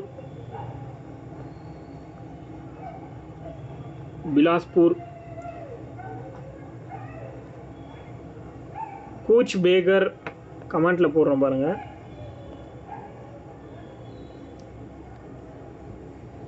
கூச் பெஹர் கமெண்ட்ல இருக்கு. அடுத்ததும் கூர்க்,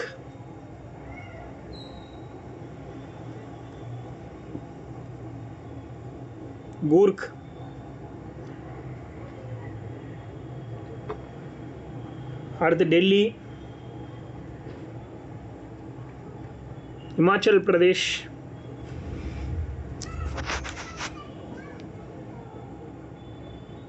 கட்ச், குஜராத்தில் இருக்குல்ல கட்ச், அந்த பிளேஸ்.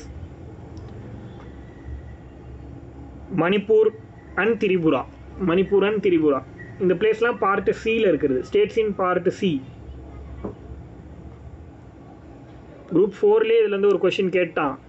குரூப் 2ல் மெயின்ஸில் கேட்குறதுக்கு வாய்ப்பு இருக்குது, ப்ரிலிம்ஸை விட. குரூப் 2A மெயின்ஸில் 1 மார்க் டைப்பில் அதுவும். So territories in part D. அப்போ இருந்தது ஒரே ஒரு territory, Andaman and Nicobar islands. அது மட்டும் வரும். இப்போது இதெல்லாம் ஒரு பக்கம் இருக்கட்டும். நம்ம பார்த்துட்டோம் 1950 வரைக்கும் ஓரளவுக்கு என்ன நடந்துச்சு அப்படிங்கிறத நம்ம பார்த்தோம். இப்போ 1947 இதெல்லாம் நடந்துட்டு இருக்கும்போதே 46, 47 அந்த பீரியடில் இன்னொரு பிரச்சனை என்ன உருவாகுது அப்படின்னா, லாங்குவேஜ் பேசிஸில் வந்து ஸ்டேட்ஸை உருவாக்குற பிரச்சனை வருது. இப்போது மெட்ராஸ் ப்ராவின்ஸ், மதராஸ் மாகாணம் அப்படின்னு இருந்துச்சு. இது வந்து தமிழ்நாடு மட்டுமா இருந்துச்சு அப்படின்னா கிடையாது. இப்போ இருக்கிற ஆந்திர பிரதேஷ், தமிழ்நாடு, கர்நாடகா, கேரளா, இது எல்லாமே ஒன்றா சேர்ந்தது தான் மெட்ராஸ் ப்ராவின்ஸ்னு இருந்துச்சு. இது எல்லாருக்குமே தெரியும். அந்த டைமில் தெலுங்கு பேசுகிறவங்கள மட்டும் பிரித்து சென்னையை கேபிட்டலாக வச்சு தெலுங்கு பேசுகிறவங்களுக்குன்னு ஒரு மாநிலத்தை புதுசாக உருவாக்க சொல்லிட்டு ஒருத்தர் உண்ணாவிரத போராட்டம் இருக்கார். அவர் யாருன்னா பொட்டி ஸ்ரீராமுலு அப்படின்னு சொல்லிட்டு ஒருத்தர். இவர் வந்து போராட்டம் பண்ணி செத்தும் போயிடுறாரு. இதனால என்ன ஆகுது அப்படின்னா, ஜவஹர்லால் நேரு வேறு வழியே இல்லாமல் லாங்குவேஜ் பேசிஸில் ஒரு ஸ்டேட்டை உருவாக்க வேண்டிய கட்டாயத்துக்கு வராரு. புரியுதுங்களா? அதுக்கு முன்னாடி வரைக்கும் லாங்குவேஜ் பேசிஸில் ஒரு ஸ்டேட் உருவாக்கவே முடியாது அப்படிங்கிற மைண்ட் செட்டில் இருந்தவங்க இவர் இறந்ததுக்கப்புறம் வேறு வழியே இல்லாமல் அவசரமாக அதை வந்து உருவாக்கிட்டாங்க. ஃபர்ஸ்ட் லாங்குவேஜ் பேசிஸ் ஸ்டேட் வந்து ஆந்திர பிரதேஷ் அப்படின்னு உருவாக்கிடுறாங்க. புரியுதா? அதுக்கப்புறம் வந்து நிறைய இதெல்லாம் கமிட்டிலாம் போடுவாங்க. ஸோ அதை பற்றிலாம் நம்ம பார்ப்போம். அதுக்கு முன்னாடியிலேருந்தே கமிட்டிஸ் இருக்கும். ஏன் அப்படின்னா, ஆந்திராவில் பட்டாபி சீதாராமையான்னு ஒருத்தர் இருந்தார். அவர் தான் ஃபஸ்ட்டு ஆந்திராவை உருவாக்கணும், ஆந்திர பிரதேஷ்னு ஒரு ஸ்டேட்டை மெட்ராஸுங்கிற ஒரு பகுதியை வந்து கேபிட்டலாக வச்சு தெலுங்கு மட்டும் பேசுகிறவங்கள ஒரு தனியாக உருவாக்கணும் அப்படின்னு சொல்லிட்டு ஃபஸ்ட்டு கோரிக்கையை வச்சது யாருன்னா பட்டாபி சீதாராமையா அப்படின்னு ஒருத்தர் தான் கோரிக்கை வச்சுருப்பார். புரியுதா? இந்த கோரிக்கைக்கு அப்புறம் தான் இவர் வந்து போராட்டம் பண்ண ஆரம்பிச்சிருப்பார். யாரும் இந்த பொட்டி ஸ்ரீராமுலு அப்படிங்கிறவர் போராட்டம் பண்ண ஆரம்பிச்சார். அவர் இறந்து போயிடார். அவர் இறந்து போன உடனே தான் 1954 அந்த பீரியடில் வந்து என்ன பண்ணி 53லேயே அக்டோபர் 53லேயே அனௌன்ஸ் பண்ணியிருப்பாங்க. சரி, ஓகே, நம்ம பார்க்கலாம். அதுக்கு முன்னாடி கமிட்டிஸ் பற்றி பார்த்துடலாம். ஃபர்ஸ்ட் வந்து லிங்குவிஸ்டிக் கமிஷன்ஸ் அப்படின்னு போட்டுக்கோங்க. மொழி வாரியான குழுக்கள், மொழி வாரியான மாநிலங்கள் அமைப்பதற்கான குழுக்கள், லிங்குவிஸ்டிக் கமிட்டிஸ். ஃபர்ஸ்ட் வந்து தார் கமிஷன். ஃபர்ஸ்ட் வந்து தார், DHAR, தார், எஸ்கே தார்னு சொல்லுவாங்க அவரை, எஸ்கே தார். அப்படி அவரோட தலைமையில் கமிட்டி போட்டதுனால அந்த கமிட்டிக்கு பேர் எஸ்கே தார் கமிஷன், எஸ்கே தார் கமிட்டின்னு போட்டுக்கோங்க. எதுக்காக இந்த கமிட்டி போட்டாங்க அப்படின்னா, reorganisation of states on linguistic basis. இதுதான் காரணம்.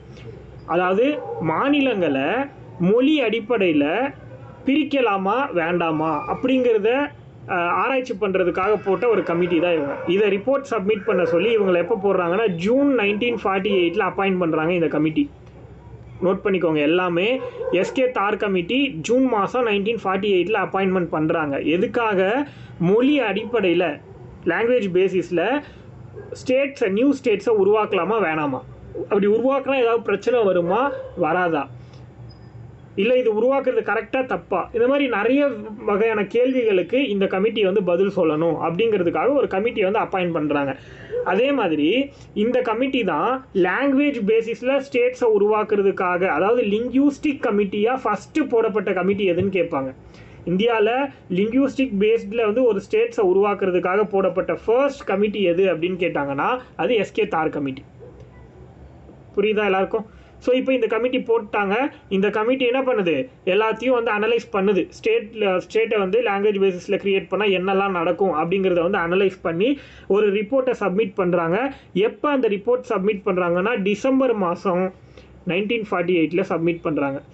வித்தின் கொஞ்சம் மந்த்லேயே வந்து சப்மிட் பண்ணிடுறாங்க. 6 மந்த்க்குள்ளேயே இவங்க வந்து சப்மிட் பண்ணிடுறாங்க.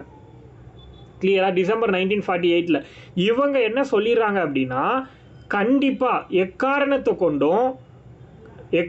கொண்டும் லாங்குவேஜ் பேசிஸில் ஒரு ஸ்டேட்டை உருவாக்கக்கூடாது அப்படின்னு சொல்லிட்டாங்க. புரியுதா? உருவாக்கவே கூடாது அப்படின்னு சொல்லிடுறாங்க. அதுக்கப்புறம் என்ன ஆகுது அப்படின்னா, நான் சொன்ன கான்செப்டையும் எழுதிக்கோங்க. இவங்க வந்து அதில் வந்து உருவாக்கக்கூடாதுன்னு சொல்லிட்டாங்க அப்படிங்கிறத எழுதிக்கோங்க. கிளியரா? அதுக்கப்புறம் என்னாச்சு அப்படின்னா, இவங்க டிசம்பர் 1948 ரிப்போர்ட் சப்மிட் பண்ணுறாங்க. அந்த ரிப்போர்ட் படி இவங்க உருவாக்கக்கூடாதுன்னு சொல்லிட்டாங்க லாங்குவேஜ் பேசிஸில். அதெல்லாம் போயிடுச்சு.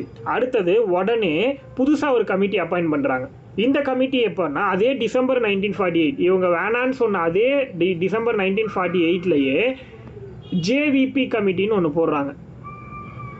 ஜேவிபி கமிட்டி அப்படின்னு ஒன்று போடுறாங்க டிசம்பர் 1948.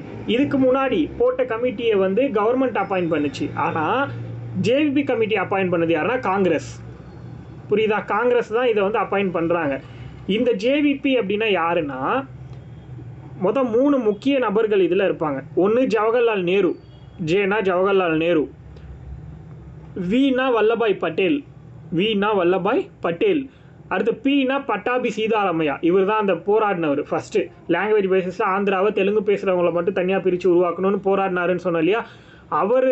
இவங்க 3 பேரும் சேர்த்து டிசம்பர் 1948 காங்கிரஸால் ஒரு கமிட்டி போட்டிருக்காங்க. இந்த கமிட்டியுமே எக்ஸாமைன் பண்ணுறாங்க இந்தியா ஃபுல்லாக லாங்குவேஜ் பேசிஸில் உருவாக்கலாமா வேணாவா அப்படின்னு சொல்லிட்டு இவங்களும் வந்து நிறைய ட்ரை பண்ணிருக்காங்க. பட் ஆனால் இவங்க ஃபைனலாக ரிப்போர்ட் சப்மிட் பண்ணுறாங்க. எப்போ? ஏப்ரல் மாதம் 1949 ரிப்போர்ட் சப்மிட் பண்ணுறாங்க. இவங்களோட ரிப்போர்ட்டில் என்ன சொல்லியிருக்காங்க அப்படின்னா, இவங்க சொல்கிறதும் அதே விஷயந்தான். லாங்குவேஜ் பேசிஸில் ஒரு ஸ்டேட்டை நம்மளால் என்ன பண்ண முடியாது, பிரிக்க முடியாது அப்படிங்கிற மாதிரி சொல்லிடுறாங்க. ரிஜெக்டட். புரியுதா? லாங்குவேஜ் பேசிஸ் அப்படிங்கிற ஒரு கான்செப்டே ரிஜெக்ட் பண்ணிடுறாங்க இந்த கமிட்டியும். அதுக்கப்புறம் தான் என்ன பண்ணுறாங்க அப்படின்னா, இவர் இறந்து போயிடுறாரா, 1953 வந்து இறந்து போயிடுவார், அக்டோபர் மாதம் இறந்துருவார். அதனால் அவர் இறந்த கொஞ்ச நாளில் அதே மந்தில் அக்டோபர் 1953 ஆந்திர பிரதேஷ் அப்படின்னு ஒரு ஸ்டேட்டை தெலுங்கு பேசுகிறவங்கள மட்டும் தனியாக பிரித்து உருவாக்கிடுறாங்க. அக்டோபர் மாதம் 1953 ஆந்திர பிரதேஷ் அப்படின்னு ஒரு ஸ்டேட்டை தனியாக உருவாக்கிடுறாங்க, தெலுங்கு பேசுகிறவங்கள மட்டும் பிரித்து. சென்னை கேபிட்டல் கிடையாது, ஆனால் அதுக்கு தனியாக ஒரு கமிட்டி போட்டாங்க. கேபிட்டல் அப்படிங்கிறது ஆந்திர பிரதேஷ்க்கு உள்ளேயே அமையும் அப்படின்னு சொல்லிட்டாங்க. ஃபசல் அலி கமிஷன் அப்படின்னு ஒன்று போட்டு உங்களுக்குன்னு தனியாக ஒரு கேபிட்டல் உங்கள் ஸ்டேட்குள்ளேயே உருவாக்குவோம் அப்படின்னு சொல்லிட்டு. இப்போ அக்டோபர் 1953 ஸ்டேட்டை உருவாக்கிட்டாங்க. அவர் இறந்ததுனால வேறு வழியே இல்லாமல் தான் உருவாக்குனாங்க. பட் ஆனால் திரும்பவும் என்னாச்சு அப்படின்னா, ஃபாசில் அலி கமிஷன் அப்படின்னு ஒன்று போடுறாங்க. ஃபாசில் அலி கமிட்டி, அவர் பேர் கமெண்ட்டில் இருக்குது பார்த்துக்கோங்க. இந்த கமிட்டி என்னென்னா, இப்போ நம்ம புதுசாக உருவாக்கிட்டோம் ஆந்திரான்னு ஒரு ஸ்டேட்டை, இதுக்கப்புறம் இதனால் ஏதாவது பிரச்சனை வருமா, இதுக்கப்புறம் மற்ற ஸ்டேட்ஸ்லேயும் இது மாதிரி கேட்பாங்க தானே, வேறு லாங்குவேஜில் இருக்கிறவங்க எங்களுக்குன்னு தனியாக ஒரு ஸ்டேட் உருவாக்கி கொடுங்கன்னு. இப்படிலாம் கேட்டால் என்ன பண்ணுறது, உருவாக்கலாமா வேணாவா அப்படின்லாம் தெரிஞ்சுக்கிறதுக்காக புதுசாக ஒரு கமிட்டி போடுறாங்க. அதுதான் ஃபாசில் அலி கமிட்டி. இது எப்போ போடுறாங்கன்னா 1953 டிசம்பர் மாதம் 1953 டிசம்பர் மாதம் அப்பாயிண்ட் பண்ணுறாங்க. இந்த கமிட்டி எப்போ ரிப்போர்ட் சப்மிட் பண்ணுது அப்படின்னா 1955 செப்டம்பர் மாதம் ரிப்போர்ட் சப்மிட் பண்ணுறாங்க. 1953 டிசம்பரில் அப்பாயிண்ட் பண்ணுறாங்க, 1955 செப்டம்பர் மாதம் ரிப்போர்ட் சப்மிட் பண்ணுறாங்க. இவரோட கமிட்டியில் யார் யார் இருக்காங்கன்னா மொத்தம் 3 மெம்பர் கமிட்டி. ஓகேவா? இது வந்து 3 மெம்பர் கமிட்டி. ஃபாசில் அலி கமிட்டிங்கிறது 3 மெம்பர் கமிட்டி. இந்த கமிட்டியில் 3 பேர் யாருன்னா, ஃபஸ்ட்டு ஃபாசில் அலி, ஒருத்தர் ஃபாசில் அலி, ரெண்டாவது வந்து KM பணிக்கர், ரெண்டாவது பர்சன் யாருன்னா KM பணிக்கர்,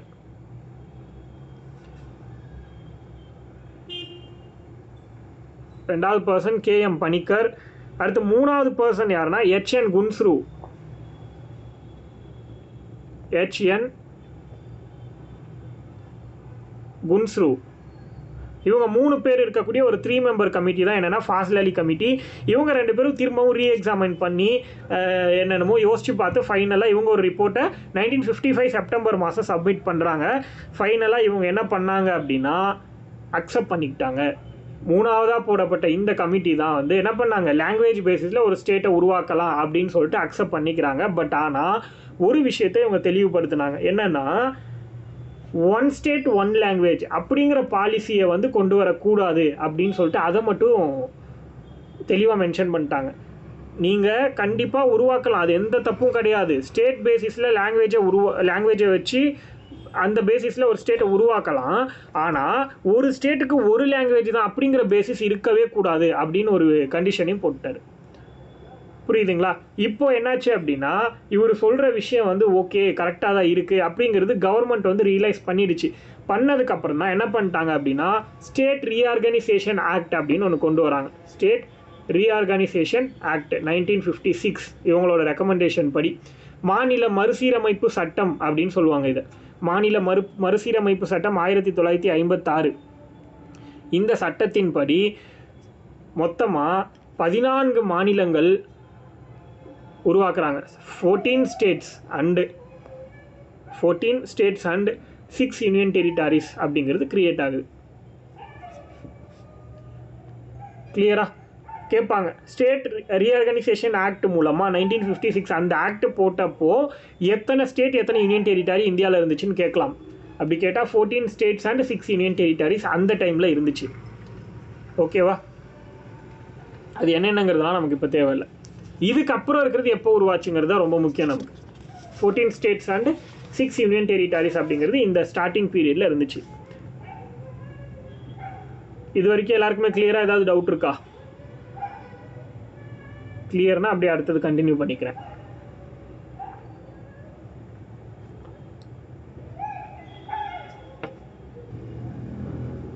புரியுதா? Merger of union territories act 2019. அப்போ இந்த merger of union territories act 2019 படி தான் என்ன பண்ணாங்கன்னா, தாத்ரா நாகர் ஹவேலி அப்படிங்கிற ஒரு யூனியன் டெரிட்டரியையும் அதுக்கடுத்து டாமன் டையூங்கிற ஒரு யூனியன் டெரிட்டரி, இந்த 2 யூனியன் டெரிட்டரியும் ஒரே யூனியன் டெரிட்டரியை மெர்ஜ் பண்ணி 2020 இதை வந்து பாஸ் பண்ணிட்டாங்க. இப்படி ஒரு புது யூனியன் டெரிட்டரியாக தனியாக. இப்போ என்ன ஆயிடுச்சு அப்படின்னா 8 யூனியன் டெரிட்டரியாக இருந்தது 7ஆக மாறிடுச்சு, ஒன்று குறைஞ்சி போச்சு. கரெக்டாக? இது வரைக்கும் நம்ம எல்லாருக்குமே ஓரளவுக்கு டீட்டெயிலாக தெரியும்னு நினைக்கிறேன். அதுக்கடுத்து புதுச்சேரின்னு ஒன்று இருக்கா, அதை பற்றி பார்க்கலாம். இது வந்து ஃபுல் அண்ட் ஃபுல் யார் கையில் இருந்துச்சுன்னா ஃப்ரெஞ்சு கையில் இருந்துச்சு. ஃப்ரெஞ்சுக்காரங்க கையில் இருந்தது தான் புதுச்சேரி மட்டும் கிடையாது. புதுச்சேரி, காரைக்கால், மாகி, யானம், இந்த 4 பிளேஸுமே அவங்க கையில் தான் இருந்துச்சு. இவங்க எப்போ இது இந்தியா கையில் கொடுக்குறாங்க அப்படின்னா 1954 இந்தியா கிட்ட ஒப்படைச்சிட்டு இந்தியாவை விட்டு போயிடுறாங்க. ஃப்ரெஞ்சுக்காரங்க புதுச்சேரியை 1954 இந்தியா கிட்ட கொடுத்துட்டு என்ன பண்ணிடுறாங்க, இந்தியா விட்டு வெளில போயிடுறாங்க. இப்போது 1962 14th கான்ஸ்டியூஷனல் அமெண்ட்மெண்ட் ஆக்ட், அதுவும் 1962 தான் நடக்குது. 14th constitutional amendment act, CA அப்படின்னு போட்டுக்கோங்க. நீங்கள் சிஏஏ அப்படின்னு போட்டாலும் அதே தான். 1962 14th கான்ஸ்டியூஷன் அமெண்ட்மெண்ட் ஆக்ட் நடக்குது. இந்த ஆக்ட் படி என்ன பண்ணியிருக்காங்க, புதுச்சேரி இந்தியாவோட ஜாயின் பண்ணிட்டாங்க. புரியுதா? இந்தியா அப்படிங்கிறது இப்போ புதுச்சேரிங்கிறது இந்தியா கூட ஜாயின் பண்ணது எப்போ அப்படின்னா இந்த 1962 14th கான்ஸ்டியூஷன் அமெண்ட்மெண்ட் ஆக்ட் மூலமாக ஜாயின் பண்ணிட்டாங்க. இந்த விஷயம் தெரியணும். அதுக்கடுத்து நாகாலாந்து. இப்போ நான் புதுச்சேரிங்கிறது ஒரு யூனியன் டெரிட்டரி, புரியுதா?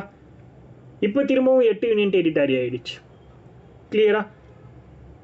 அடுத்தது நாகாலாந்து என்ன பண்ணுறாங்க அப்படின்னா 1963 நாகாலாந்து அப்படின்னு ஒரு state உருவாக்கிடுறாங்க.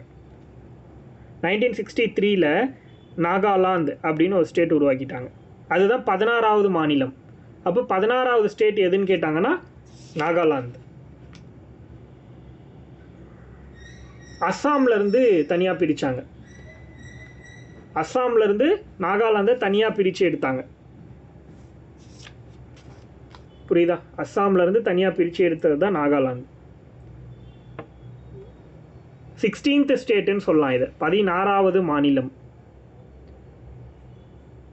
State of Nagaland act அப்படின்னு சொல்லலாம். இது 1962. அந்த அளவுக்கு போக வேண்டாம், ஜஸ்ட் இந்த தெரிஞ்சாலே போதும். அடுத்து வந்து பார்த்தீங்கன்னா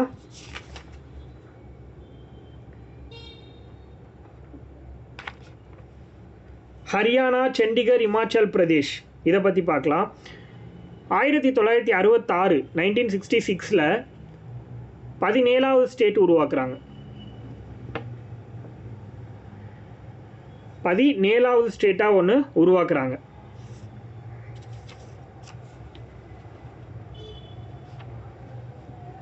அதுதான் வந்து பார்த்தீங்கன்னா ஹரியானா. பஞ்சாப் ரீஆர்கனைசேஷன் ஆக்ட் மூலமாக, பஞ்சாப் ரீஆர்கனைசேஷன் ஆக்ட் வந்து 1966 17வது மாநிலமாக ஹரியானாவை உருவாக்குறாங்க. அதே ஆக்ட் மூலமாக சண்டிகர் அப்படிங்கிறத ஒரு யூனியன் டெரிட்டரியாக கொண்டு வந்துட்டாங்க. பஞ்சாப் ரீஆர்கனைசேஷன் ஆக்ட் மூலமாகவே சண்டிகர்னு ஒரு யூனியன் டெரிட்டரி புதுசாக உருவாக்கிட்டாங்க. இப்போ 9 யூனியன் டெரிட்டரி ஆயிடுச்சு இந்தியாவில். எப்போது? ஆஸ் ஏ 1966 ஆக்ட் படி, பஞ்சாப் ரீஆர்கனைசேஷன் ஆக்ட் படி சண்டிகர்னு ஒரு புது ஸ்டேட்டை உருவாக்குறாங்க. அதுக்கப்புறத்துலேருந்து என்ன ஆகுது, யூனியன் டெரிட்டரி. சண்டிகருங்கிறது ஒரு யூனியன் டெரிட்டரி.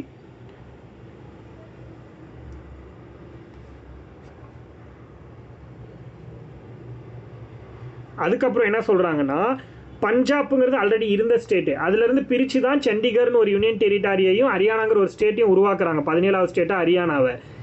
இந்த ஹரியானாக்கும் சரி பஞ்சாப்க்கும் சரி ரெண்டுத்துக்குமே சேம் கேபிட்டல் வந்து சண்டிகர். ரெண்டுத்தோட கேபிட்டலுமே சண்டிகர் அப்படின்னு சொல்கிறாங்க.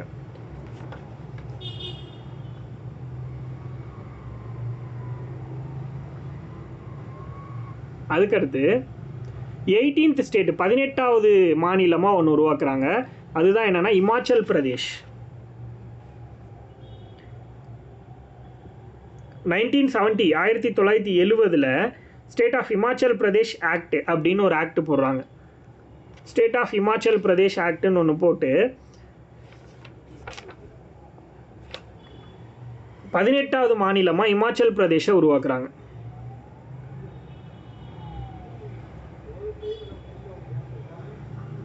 ஓகே, அடுத்தது இதுக்கிடையில் Madras state alteration of name act அப்படின்னு ஒன்று. Madras state alteration of Madras state alteration of name act 1968. நம்ம எல்லாருக்குமே தெரிஞ்சது தான், பட் ஆனால் இப்படி ஒரு ஆக்டாக நம்ம இதை படிச்சிருக்க மாட்டோம், அதனால இது நிறைய பேருக்கு தெரியாது. அதாவது மெட்ராஸ் மாநில பெயர் மாற்ற சட்டம் 1968 போட்டிருப்பாங்க. என்னென்னு மெட்ராஸுங்கிற பேரை வந்து தமிழ்நாடுன்னு அறிஞர் அண்ணா மாற்றிருப்பாரா, அதுதான் சொல்ல வராங்க. அது கான்ஸ்டியூஷனில் இப்படி தான் இருக்குது. Madras state alteration of name act 1968 கொண்டு வந்த சட்டம்.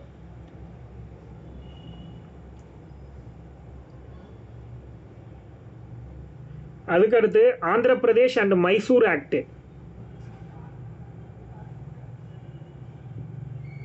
இதுவும் 1968. சும்மா தெரிஞ்சுக்கோங்க, அது எழுதலனா கூட பிரச்சனை இல்லை.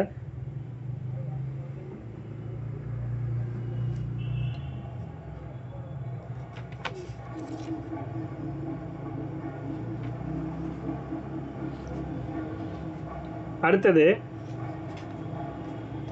North eastern areas reorganisation act. North eastern areas reorganisation act. வடகிழக்கு பகுதிகள் மறுசீரமைப்பு சட்டம். வடகிழக்கு பகுதிகள் மறுசீரமைப்பு சட்டம்.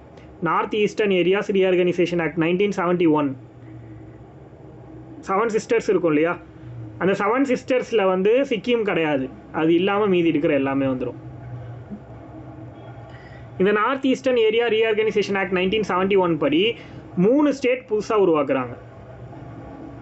19, 20, 21. இப்போ 18 ஸ்டேட் உங்கள் கிட்ட இருக்கும், 9 யூனியன் டெரிட்டரி இருக்கும்.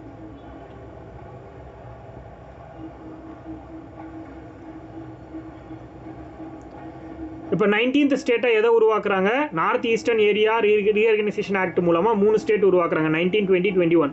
19th வந்து மணிப்பூர். 19th ஸ்டேட் எதுனா மணிப்பூர். 20th திரிபுரா.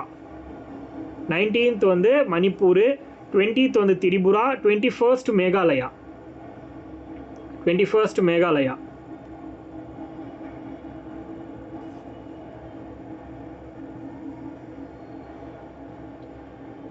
இது எழுதிட்டீங்கன்னா அடுத்தது 1973ல் 1973ல் Mysore state alteration of name act. Mysore மாநில பெயர் மாற்ற சட்டம். மைசூர் மாநில பெயர் மாற்ற சட்டம். Mysore state alteration of name act. Mysore state alteration of name act 1973. அதான் மைசூருங்கிற ஸ்டேட்டோட பேரை கர்நாடகான்னு மாற்றிட்டாங்க. இப்போ இருக்கிறது வந்து கர்நாடகான்னு தான் நம்ம எல்லாருக்குமே தெரியும், பட் ஆனால் அதுக்கு முன்னாடி பேர் வந்து மைசூர்னு இருந்துச்சு. இப்போ அது ஒரு சின்ன பிளேஸோட பேராக மாற்றிட்டு கர்நாடகா ஸ்டேட்டோட பேராக மாற்றிட்டாங்க 1973ல். அதுக்கடுத்து லக்ஷத்வீப், அதாவது லக்கதீவ் அப்படின்னு ஒரு இங்கிலீஷில் நான் கமெண்ட்டில் போடுறேன். மினிக்காய், லக்கதீவ், மினிக்காய் அண்ட் அமினி.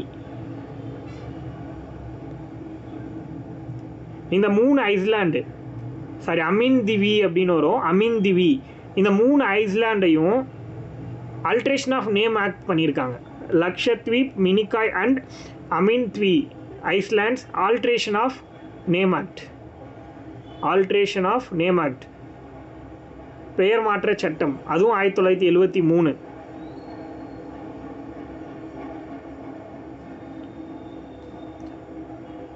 இந்த 3 பேரும் தனித்தனியாக இருந்தது, இது மொத்தமாக சேர்த்து லக்ஷத் வீப்புன்னு மாற்றிட்டாங்க. புரியுதா, லக்ஷத் வீப்பு.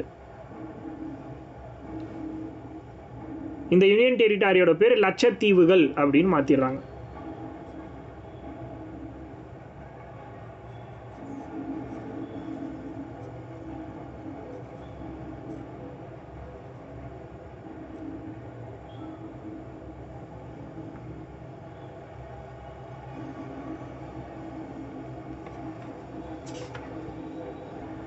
அடுத்தது 35th constitutional amendment act 1974. 35th constitutional amendment act 1974 நடக்குது.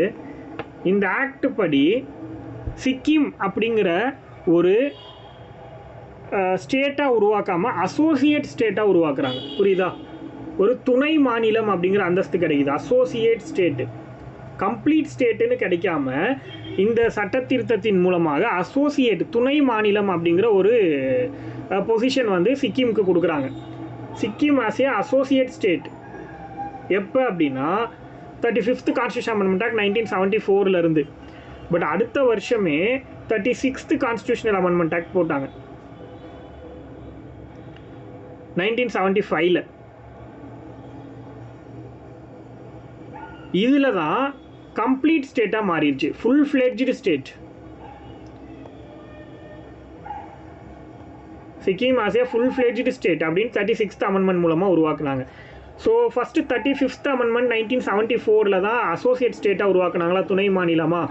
அப்போ தான் அதுக்குன்னு தனி ஆர்டிக்கலே வந்துச்சு, 2A அப்படின்னு ஒரு ஆர்டிக்கல். இது வந்து 36th அமெண்ட்மெண்ட் மூலமாக அந்த ஆர்டிக்கலை டெலீட் பண்ணிட்டாங்க. அவ்வளோதான், ஃபுல் ஃப்ளெட்ஜ்டு ஸ்டேட்டாக உருவானதுனால அதை டெலீட் பண்ணிடுறாங்க. அப்போது என்ன சொல்கிறாங்க, 21 ஸ்டேட் வரைக்கும் நம்ம ஆல்ரெடி பார்த்துருப்போமா, 21 வரைக்கும் நம்ம ஆல்ரெடி பார்த்துட்டோம். 22வது ஸ்டேட் வந்து சிக்கிம் அப்படின்னு ஒன்று உருவாயிருக்குன்னு சொல்கிறாங்க. 22nd ஸ்டேட், 22nd ஸ்டேட் எதுனா சிக்கிம்.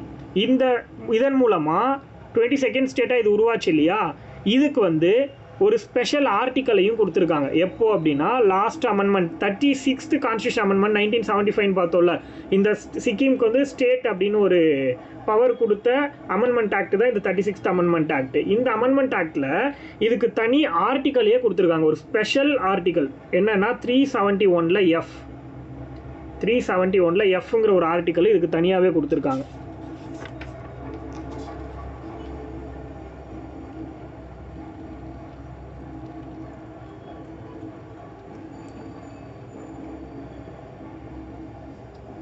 அடுத்தது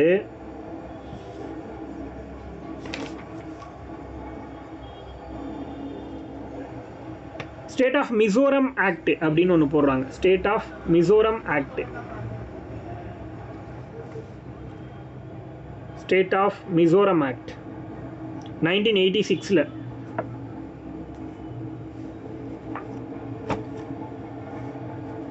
ஸ்டேட் ஆஃப் மிசோரம் ஆக்ட் 1986. இந்த ஆக்ட் படி மிசோரம் அப்படின்னு ஒரு ஸ்டேட்டை புதுசாக உருவாக்குறாங்க. 23வது மாநிலம், 23வது மாநிலமாக மிசோரம் அப்படின்னு ஒன்று உருவாக்கியிருக்காங்க. அடுத்தது state of Arunachal Pradesh act 1986.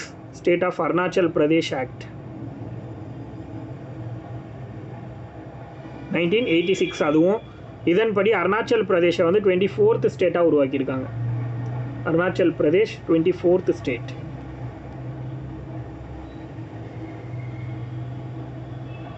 அடுத்தது தான் Goa Daman and Diu reorganisation act. Goa Daman and Diu reorganisation act 1987. முன்னே நாம் இதை பற்றி பார்த்தோம், இந்த இடத்துல தெளிவாக எழுதிக்கோங்க. Goa Daman and Diu reorganisation act 1987 போட்டிருக்காங்க. இந்த சட்டத்தின்படி கோவாவை 25வது மாநிலமாக உருவாக்கியிருக்காங்க. 25th ஸ்டேட், 25வது மாநிலம் கோவா.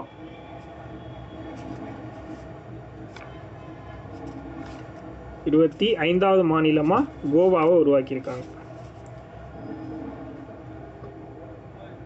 அதுக்கடுத்து மத்திய பிரதேஷ் ரீஆர்கனைசேஷன் ஆக்ட், மத்திய பிரதேஷ் ரீஆர்கனைசேஷன் ஆக்ட்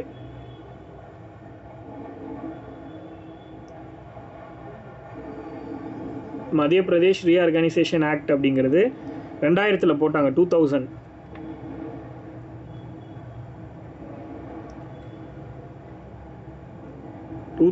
மத்திய பிரதேஷ் ரீஆர்கனைசேஷன் ஆக்ட்னு ஒன்று போடுறாங்க.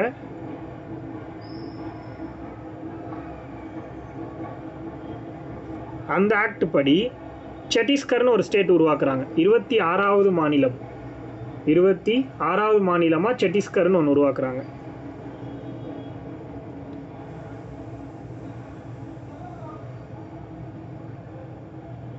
26வது மாநிலம் சத்தீஸ்கர்.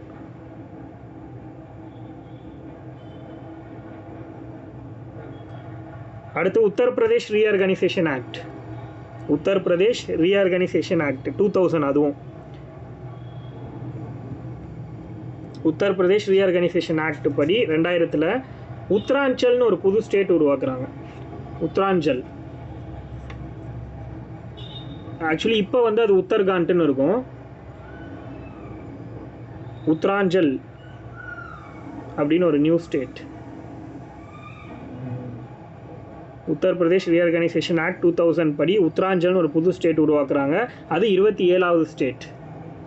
உத்தராஞ்சல்ங்கிறது 27வது ஸ்டேட். அடுத்தது Bihar reorganisation act 2000. Bihar reorganisation act 2000. அது மூலமாக ஜார்க்கண்ட்னு ஒரு ஸ்டேட்டை உருவாக்குறாங்க. 28வது ஸ்டேட் ஜார்க்கண்ட். 28வது ஸ்டேட் ஜார்க்கண்ட்.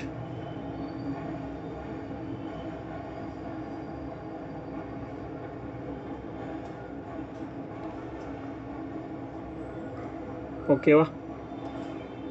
அடுத்தது இப்போ வந்து சில நேம் சேஞ்ச் பண்ண ஆக்டையும் பார்த்துடலாம். அப்படியே Uttaranchal alteration of name act. Uttaranchal alteration of name act, அதாவது உத்தராஞ்சல் பெயர் மாற்று சட்டம் 2006. உத்தராஞ்சல் பெயர் மாற்று சட்டம் 2006. உத்தராஞ்சல்ங்கிற பேரை உத்தர்காண்ட்னு மாற்றினாங்க. உத்தராஞ்சல்ங்கிற பேரை உத்தர்காண்ட்னு மாற்றிட்டாங்க.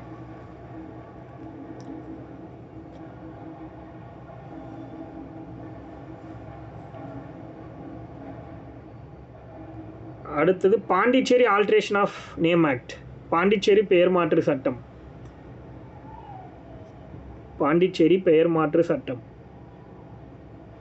அதன்படி பாண்டிச்சேரி அப்படிங்கிற பேரை புதுச்சேரின்னு மாற்றிட்டாங்க. 2006 இதுவும் புதுச்சேரின்னு மாற்றினாங்க.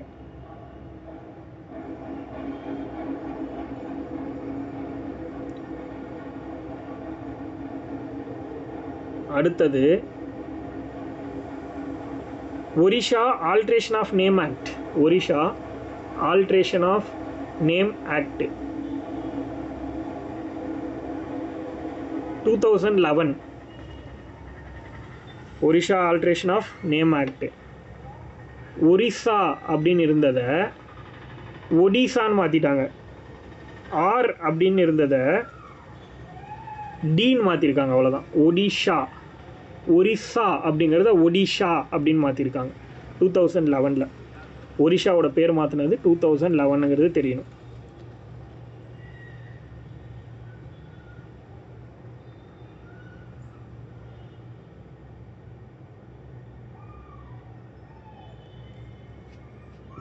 அடுத்தது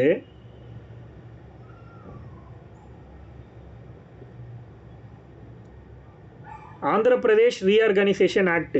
ஆந்திர பிரதேஷ் ஆந்திர பிரதேஷ் மறுசீரமைப்பு சட்டம்னு போட்டுக்கோங்க. ஆந்திர பிரதேஷ் மறுசீரமைப்பு சட்டம்.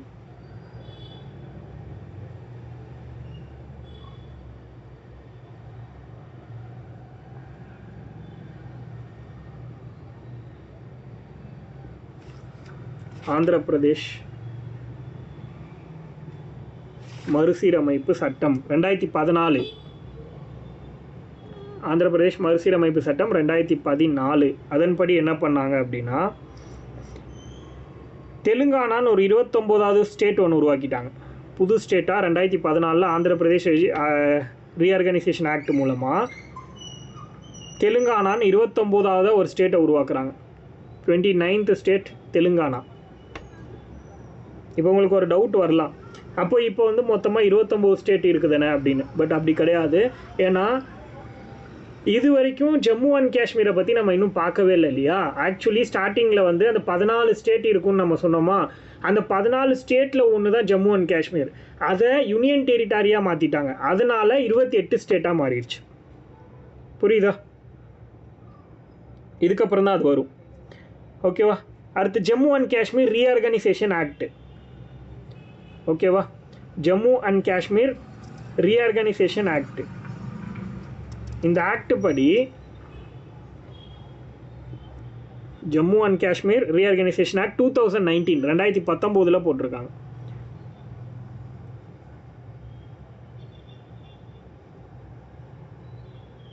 இப்போது என்ன பண்ணிட்டாங்க அப்படின்னா, ஜம்மு காஷ்மீர் அப்படின்னு இருக்கக்கூடிய ஒரு ஸ்டேட்டை, ஜம்மு காஷ்மீர் அப்படிங்கிற ஸ்டேட்டை 2019 ஆக்ட் படி ஜம்மு, புரியுதா, அந்த ஸ்டேட்டை 2 யூனியன் டெரிட்டரியாக மாற்றிடுறாங்க. ஜம்மு காஷ்மீருங்கிறது ஒரு யூனியன் டெரிட்டரி, லடாக்குங்கிறது ஒரு யூனியன் டெரிட்டரி. புரியுதா? ஜம்மு அண்ட் காஷ்மீர் அப்படின்னு இருந்த ஒரே ஒரு ஸ்டேட்டை, ஜம்மு அண்ட் காஷ்மீர் இருந்த ஒரே ஒரு ஸ்டேட்டை 2 யூனியன் டெரிட்டரியாக பிரிச்சிடுறாங்க. ஒன்று ஜம்மு காஷ்மீர், இன்னொன்று லடாக்.